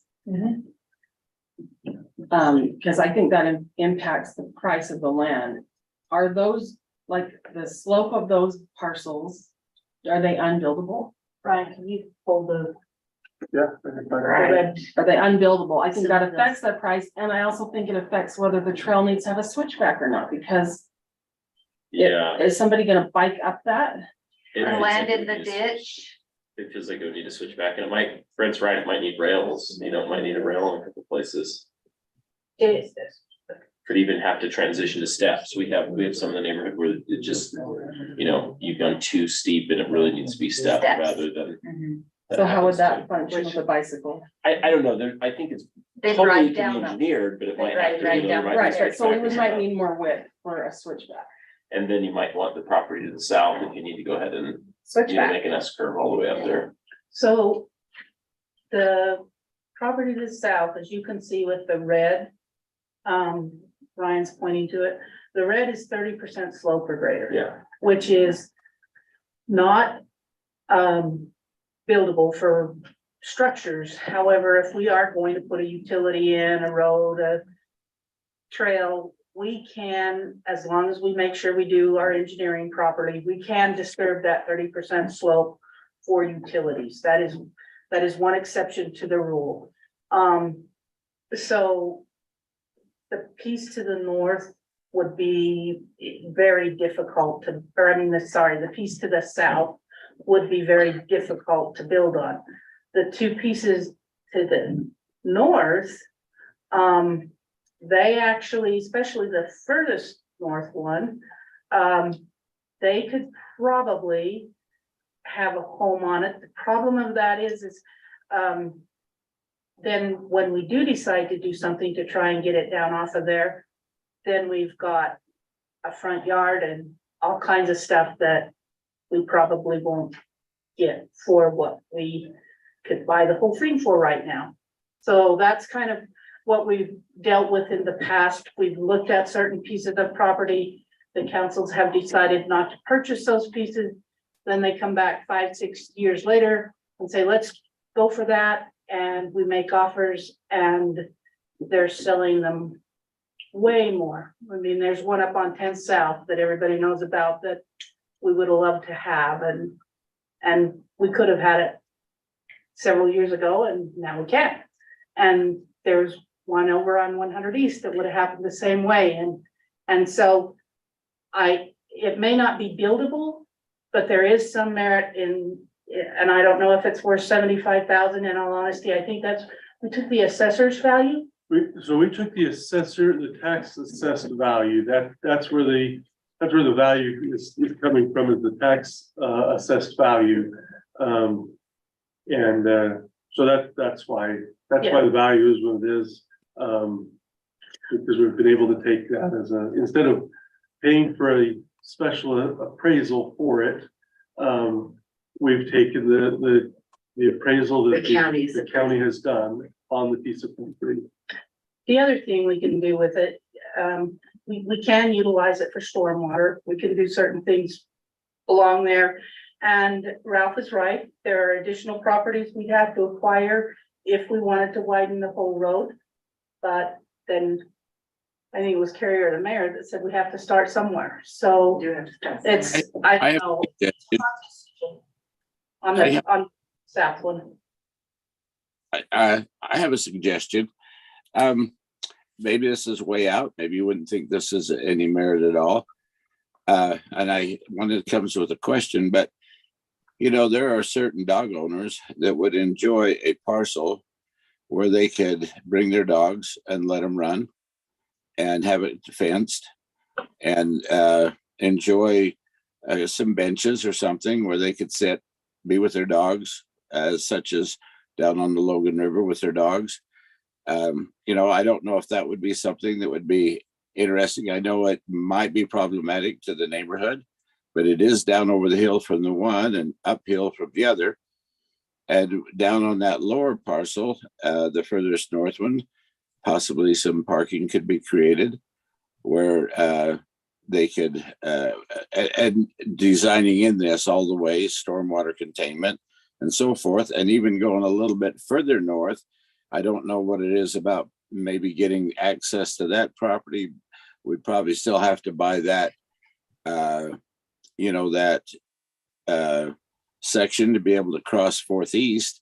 Otherwise, we're going to have to cross 4th East and 4th South. So anyway, that might be a solution if we bought the property, is to have a dog park. So there are lots of things that we could do, but we haven't put money toward a design until we decide whether or not we're gonna get this. So usually when we talk about the purchase of property, we do it in a closed session. So why are we not? When we negotiate price. Okay. So if your question was about a different amount or value different than the tax appraised value or the number that's there, then we should definitely go into closed session to talk about any negotiation or discussion of change in price. If you're taking the assessed value, then the question is on its merits, does it merit purchasing? But if it affects the price, then price is a closed session item. So these properties, I see them having value to us, but especially the one with a lot of slope, like I don't see it having a ton of value to other purchasers necessarily. And so I don't know if we need to have a discussion about the price, but I personally am interested in acquiring property. I've stood by that. I mean, everyone knows I want to acquire property. She's like to play Monopoly. Yeah, you buy the property. Buy the property. Just buy it. But I want to buy it for a wise price. Then I would make a motion that we go into closed session to discuss the price. I think so. Can I take just a second? Please. Oh, no, Mayor, sorry. I'll back you up right now. Yes, please come up, state your name. I'm Chris Nielsen, so I'm with Equity Real Estate. So I've represented both buyers. I've represented the south lot for longer. and I have the 2 north lots. But when it came to price, Scarlett had approached me. And so then I got to talk to Ryan about it. And I think the city settles on what, $250 a square foot or appraised value or whatever the county has. And like you brought up, the south lot isn't buildable. And me and the seller have argued this with the county. And it's been you may as well smack your head on a brick wall because they do not care. They want to tax you for as much as It has they can. value, and we've proved with their comparables that it just doesn't have the value they want it. But that's why we wrote up this contract the way it was. And I've talked to the seller and said, look, we may have to negotiate this because as you mentioned, it doesn't have as much value as the ones that are buildable. And so that's what you'll have to determine in your closed session. He would love to get rid of it. We've argued with the county on what price should be, and the county does not want to listen because if they drop the price for one guy, they got to drop the price for everybody who wants to argue. It's the B And word, precedent. yeah, they're not willing to do it. So that's kind of the. I'd love to take it off your hands. I'm sure he'd love it. The Lillenquists are really tired of fighting the county. It's been a nightmare for them. But arguing value, I mean, maybe his mistake when he argued value is he said, look, this engineer years ago said this is a buildable lot. This is what you'd have to do. And I said, yep, see, yep, it's buildable. But you're gonna have to spend $500,000 to shore up the hill to build on it. Who's going to do that? If you're gonna spend that much money, you're gonna go find somewhere else that is better. And so consider that, I guess. He would love to see that gone. I believe we've had a bunch of offers on the 2 north pieces, mostly the northern foremost piece. But it's not in my seller's best interest to sell one and not the other.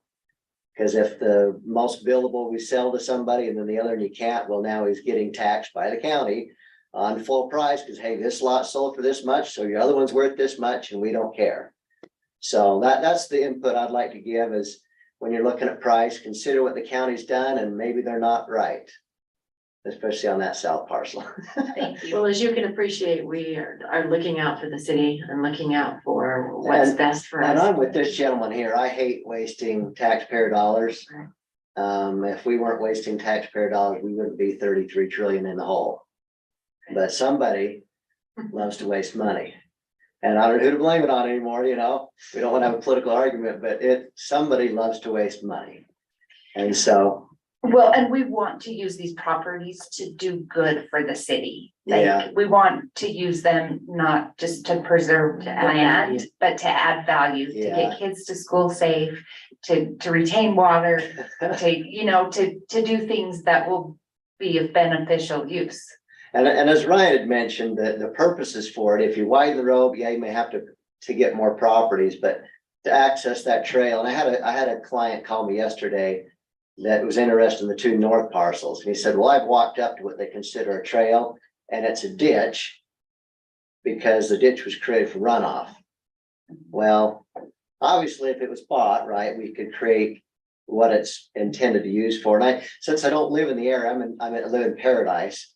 And so I don't have kids up on that bench and my kids all ride the bus because they have to go clear to Hiram at school. And so when they're proposing, let's buy it to continue the trail, I'm not thinking, well, there's kids up here that shouldn't be riding the bus, right, which costs more money. Because I wasn't really familiar with why these kids were riding the bus, right? They had no other way to get there. And if I lived up there, I wouldn't want my kids riding their bike or even walking down First South. It's pretty, there's a lot of traffic. Well, and taking them a quarter of a mile on the bus is still taxpayers' money. Yes, it is. And I have grandchildren on that hill. And so I don't know what you do to make it, it's always highest and best use. That's what government wants. And that's what owners want for the property. So it's determining what's going to make the property valuable. I mean, if the owner for the south lot, he says, I'll just quit claim it to you. Get it out of my hair. If you can sell it, great. And I told him I'm not interested in taking your property because I'm sure I could sell it and make something, but that's not my purpose. My purpose is to help him. And if I was to buy that, I would go put a fruit orchard up on that hill. Great place for an orchard, good sunlight, but then well, how do I get water? Cause I don't live there.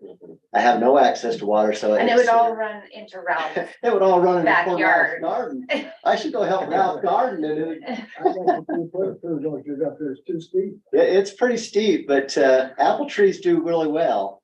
And they Just need can't a lot beat of them. drainage, but yeah, you might roll down into Ralph's yard when you fall off the ladder. So that's the only input I had. If Thank you. it helps you, Thank you for your feedback. yeah, and We'll take that into consideration as we Ryan can discuss reach it. me whenever he needs to if we need to discuss stuff, and I can call the seller. Thank you. Thank you. Okay, I need a motion to move to Made a motion to go into closed session. all in favor? Aye.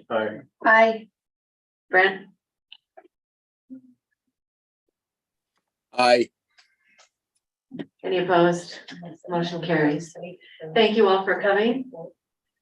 You can come back after we're done and listen to our reports from the staff, or you can call it a night. Or you can listen to them online later. Or maybe should we do staff reports first, because. Oh, yeah, so they don't have Charlotte to and stay. Rob Let's do don't it. have to stay for. Okay, that sounds Yeah, good. let's do staff report. Oh. whatever. Change that motion. Sorry. I'd like to amend my motion that we go into closed session after staff report. Okay. Second. All in favor? Any Aye. opposed? Aye. Okay, we're gonna have staff reports right now. So, let's start, Ty. Are you at a point you can do that? Yeah. We just got our Meet the Candidates night this coming Monday, the 23rd at 7 o'clock. It'll be at the middle school. We got Catherine Buse who'll be moderating, so we'll have a hopefully good turnout. The ballot should be hitting mailboxes, I think they said around the 31st of October, and the actual general election day is November 21st. Yeah. So, yeah. Thank you. Okay, Rob? I can keep mine really brief too. It's been a long night. So if you have any questions related to all the projects you see all over the place, feel free. This would be a great time to answer any of them. Are we done with fourth? Are we done with what? Fourth East? Fourth East got paved today. It's far from done. There's a lot of loose ends. So we'll get those loose ends because the homeowners are the ones that like those loose ends tidied up. But there's a lot of loose ends and we'll get to them. Well, the completed projects or the almost are just looking great. Thank you. Stonehenge, it's got some loose ends still as well, so there'll be some punch lists and homeowners can rest at ease that we'll try to get all those loose ends done with all three of those. And we parts have of that a one huge day to do project. it. Which is important, yeah. Just curiosity, what do they put on the edges of those 400 East, on that 400 East Road? It's just the way it is. No. Okay, yeah. Once the asphalt, it is slated, there is money in the project budget to shoulder those road edges. Does that company do it? Blend the property properly with landscaping, different aspects of gravels and so on. It never goes off like that. Yeah, so if it's road base or gravel that's necessary to get the proper shoulder, Johnsons themselves will probably do that, but they've got a subcontractor that'll do all the landscaping when it comes to the topsoils and sod and seed and such. Well, it looks good. You plant native grasses. That's what they told me for down by the farm, Right. when they had the parking strip. They said, oh, we're gonna plant native grasses. Weeds. That's awesome. That is native grasses, Yeah, butterfly habitat. yeah. I didn't bring it up in my council report, but I just wanted to say thank you. When we had the pipe break up on Sherwood Drive, I guess it was about a week ago. I know that digging up a humongous hole in the road and stopping water was not on your project schedule.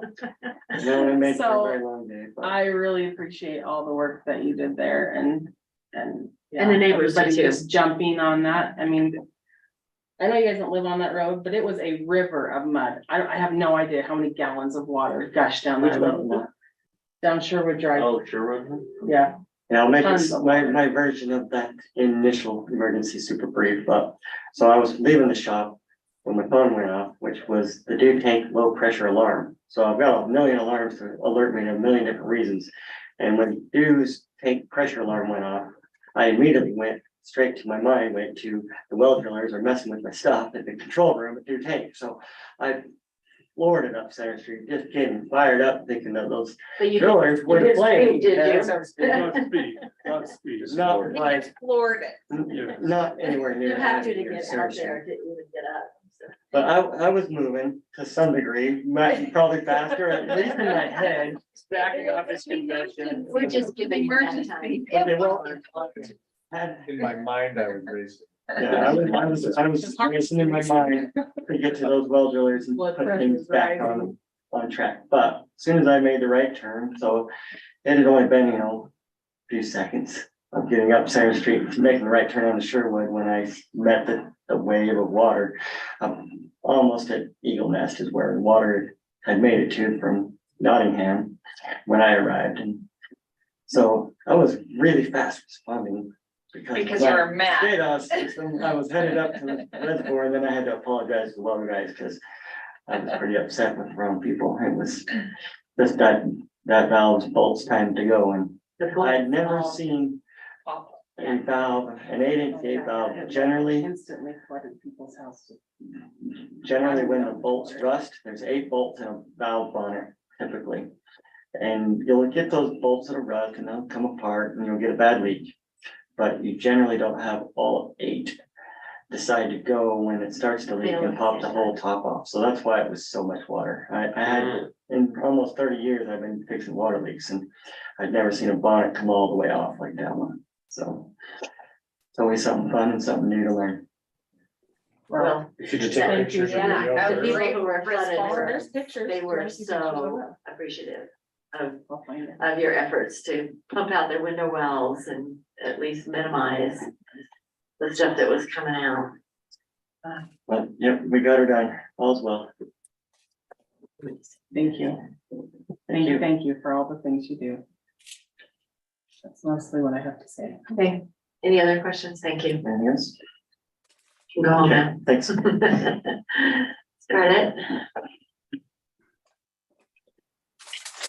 So we had a great car show on Saturday and it was kind of fun because we had the eclipse too. And it was really cold, I have to say, it wasn't bad at 7 o'clock in the morning. By the time the eclipse started hitting at like 9:30-ish, it was cold. We even had someone bring us a propane heater so that, and I was amazed that we had so many cars. And then I looked up and I thought, oh, I didn't think we could see the eclipse with all this cloud cover, but you could actually see it happening through the clouds. So it was pretty cool to see. And it was 106 cars. The people had a lot of fun. Our city attorney, Tracy Cowdell, and his band, the De Novos that have come, I think this is their 5th year now, and the car show people love them. And they get out there and dance and all kinds of stuff. So it was great. It was a great day. And the vendors, I think the Mark's Pizza did really great. And then we had, I can't think of his business name. Anyway, he did hot dogs, corn dogs, French fries, ribbon fries. It was a fun day. So we got that done. Our tree lighting is coming up in December, so getting ready for that. Holiday lighting contest is coming up in December, so we're starting to get ready for that. And then I wanted to say thank you very much on behalf of the staff for your support in that parking ordinance, both for the snowplow drivers and from a code compliance point of view. I mean, I realized that was hard because most of the people here didn't really want to see it go that way, I don't think. But after we talked about it and they could see the reasons that we're doing it, I think people didn't leave unhappy. Some of them did. I think so. Call me Pollyanna. But yeah, but I really do wanna, from the bottom of my heart, say thank you on that. This is one time when there are a lot of quiet people that we get a lot of calls from. They don't want to disrupt and have neighborhood problems. And so They don't come. you went a long way in helping with a lot of those problems, I think, tonight. And so kudos to you and thank you very much for your support in that. We are working really hard. You're going to see quite a few more ordinances. These are going to deal with land use. So they're in the planning commission. They're working on the subdivision ordinance. We had to do a rewrite of our subdivision code to meet with state code compliance. We're one of the lucky small cities that gets lumped into the big city 82 number. And so we have to have ours in place by February. We're hoping the subdivision ordinance will hit your desk in December, but they will be giving it a look-see. We handed it out to them last week. They'll be really diving into it on Wednesday. They've also been looking at the accessory dwelling units, accessory buildings, internal accessory dwelling units, that whole thing. They wanted to put it all into one chapter. We're working on that. We had quite an extensive discussion about that. They've got a plan to kind of move that forward, but that's on hold until we get the subdivision ordinance to you. Can I ask about that? Because I watched both of those planning commission meetings.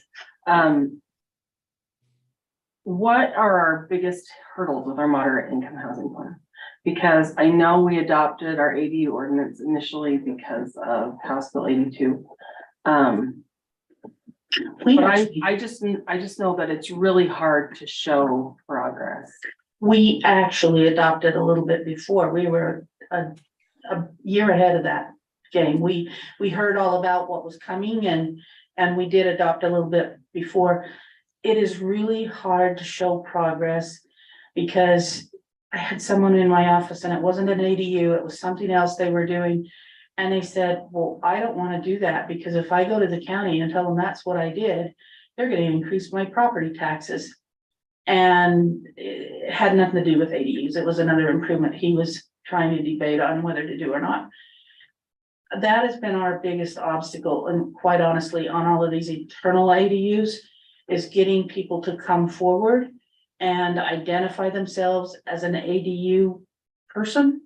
The external ones, our bigger obstacles have been a few of the things that we heard from the public over the past year that made it difficult. A little bit of setback, a little bit of front yard business, a few things like that. So the planning commission's looking at that to see if we can make detached ADUs just a little bit easier on great big lots. And not so much for the standard type subdivision lots, but we've got a lot of unique properties all over in the city that really can't utilize it because our ordinance looked at everything as if it's going to have a 30 or 40 foot front yard at the most and have a little bit deeper backyard. But when you've got a 2 or 3 acre lot and your house is sitting way back and you've got 2 acres in front of you and can't utilize it, that's frustrating people a little bit. And so they are looking at the accessory building, the accessory dwelling, all of that stuff to try and allow people to still have a really nice looking neighborhood, but utilize their property a little bit. And he came up with a fairly interesting, I don't know if it'll make any difference to people because it won't offset their property tax too much, but they actually are proposing a reward for people that if they come and file the little thing and give us proof that they are running an internal accessory dwelling unit, that they will, we will compensate them some money for that. So any finessing that we can do to that ordinance and that code, would essentially check a state check off. Even if it's not that different. The fact that we're actually. The fact that we're making the effort. Well, actually, we have to do a little more and make the effort. We have to actually approve some of it somehow. We can't just say we talked about it, but then we decided not to. Is that what you're saying? No, we can't just go through and then have the public come and say, we really don't like this. And we say, okay, never mind, we won't do it. Because then we don't even get credit for all of the time we put in. And so we have to change it a little bit. maybe not as much as drastically as they are wanting to. But we're also trying to clear up some hiccups that we've had with people when they go to put in a gazebo or a swimming pool or things like that. They're not really the same as an accessory building, you know, a big detached garage. And so we're separating those out to try and clarify so people can do some landscaping and things a little better. And yet still try and avoid having it look like an industrial building is sitting in your backyard. So we're working on some of the problems that have popped up over the last couple of years. But that one is on hold for right now until we get the subdivision done. The other thing that kept coming up in that was the short-term rentals.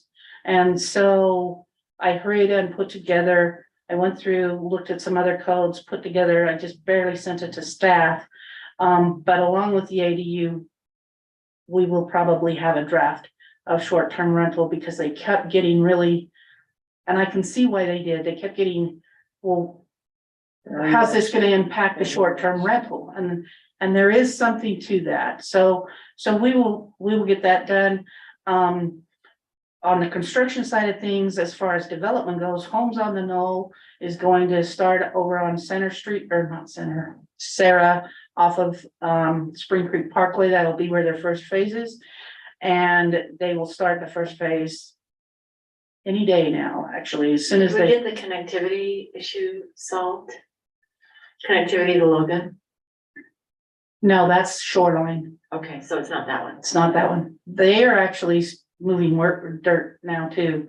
And no, they did not get the neighbors to the north to ever come to the table to make an agreement. So they're kind of, they're stuck. They're doing what meets our ordinance and So there'll trying be to do it the best there- they can. There'll be a turnaround there, or it'll be a cul-de-sac. It's a hammerhead. It'll be a hammerhead, I think, at this point. Isn't the hammerhead? That was. Yeah, a hammerhead. So, but they are moving dirt too. Those two are under progress as far as construction now. We are looking into, there's a cool grant out there that's, outdoor recreation education for youth grant. It's targets kids 6 to 16, I think. I want to say somewhere in that range. And one of the things that they said we could use it, we can't use it on like organized sports like baseball, softball, lacrosse, that kind of stuff, but we can use it for skateboarding. And so we reached out and I contacted him and kind of bounced some ideas off them. They said that would be excellent. We've reached out, we're just in the very, very early phases. To see if we can even come up with a plan to put together enough information to apply for this, but we'd like to offer skateboard classes when we get our new facility. And What about for old people? well, we can do it for old people, but the grant Oh. focuses, the grant focuses on that age group. 17, aren't you? But it will allow us to purchase, you know, pads and things like that and give them out as part of our educational program. That'd be good. Actually, when reaching out, we found out that Smithfield does it. It has a skateboard program as part of their summer recreation that you just sign up and they do classes. And so we'll look into that, but that you may see something about that in the future. And then we're also getting ready with the businesses with the snow removal. We've got a letter put together, that one of our software's company helped me do it so we can do a mail merge and get those letters out to all the businesses, reminding them to make sure that their snow maintenance people remember that they have sidewalks, they have ADA ramps that they need to take care of, and not to push their snow out into the public right away. So anyway, those things will be going out, and we're just gearing up for winter and working on code. So if you got something that you want to throw in there, let me know. We'll give you a minute. So, but again, thank you Thank for you. everything you do. Well, thanks for your help to get some of those things straightened out that have been a problem for us. Yeah, one step at a time. Yeah. Thank you. Ryan?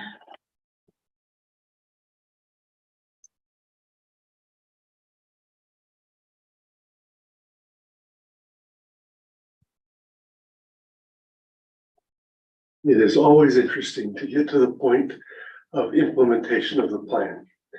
We've worked on plans, and this year the implementation of a lot of stuff has culminated. It's always interesting. We look at Third South, the whites there, that's been extended, and we've added safety for that piece, and that's the pavement's been completed, and the sidewalk will be completed through there.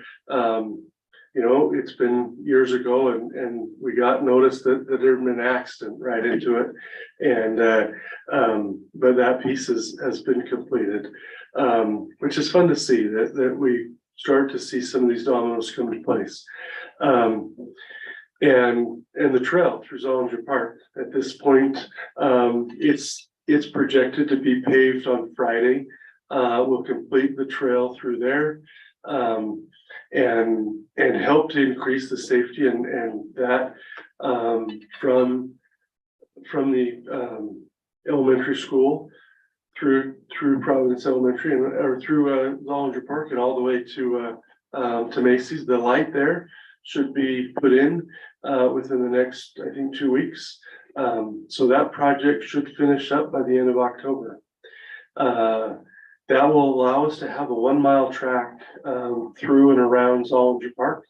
And we're starting to see people already starting to walk on the sidewalk and the trail as it is, and there's a lot of interest. The pickleball courts that have been poured and the fence posts around it have been put in. And so we'll have, you know, that to be able to come springtime. We finished 100 South finally. So a lot of the different planning. Fiber, we still expect, if all goes well, that the main line will be done by the end of October. We have drops that are continuing in all the different zones and installs that continue. I think when I was here last month, I think we were at 750 about. We're over 850 now on the network. So that continues to rise. And so anyway, we're sending out flyers and letters to everyone who is not. Yep, we're working on reaching out to those that aren't.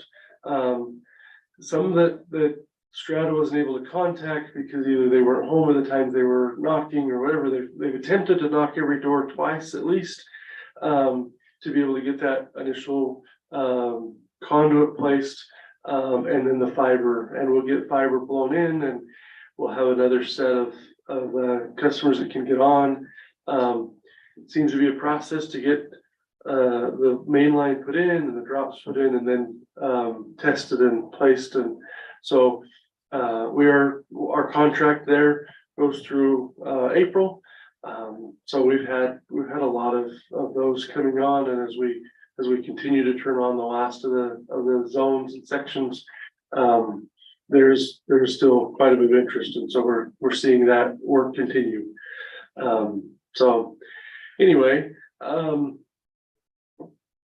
grant wise, we've had the one grant that you talked about.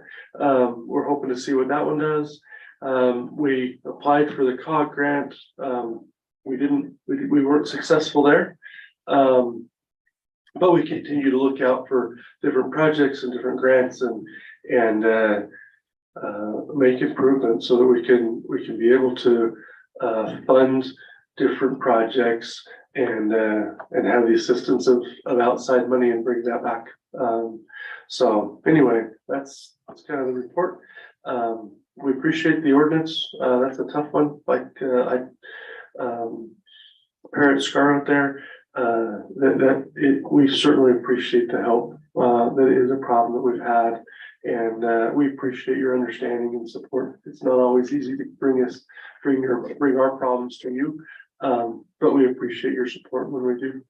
So anyway, that's kind of my report. you have questions, I'm happy to answer those, or anything you'd like to talk or discuss, I'm happy to go there.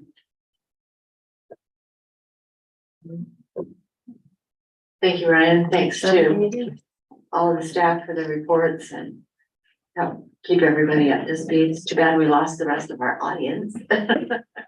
It's long and it gets. Not all of it, yeah. Yeah, that's right. Always here. Okay, so we already have a motion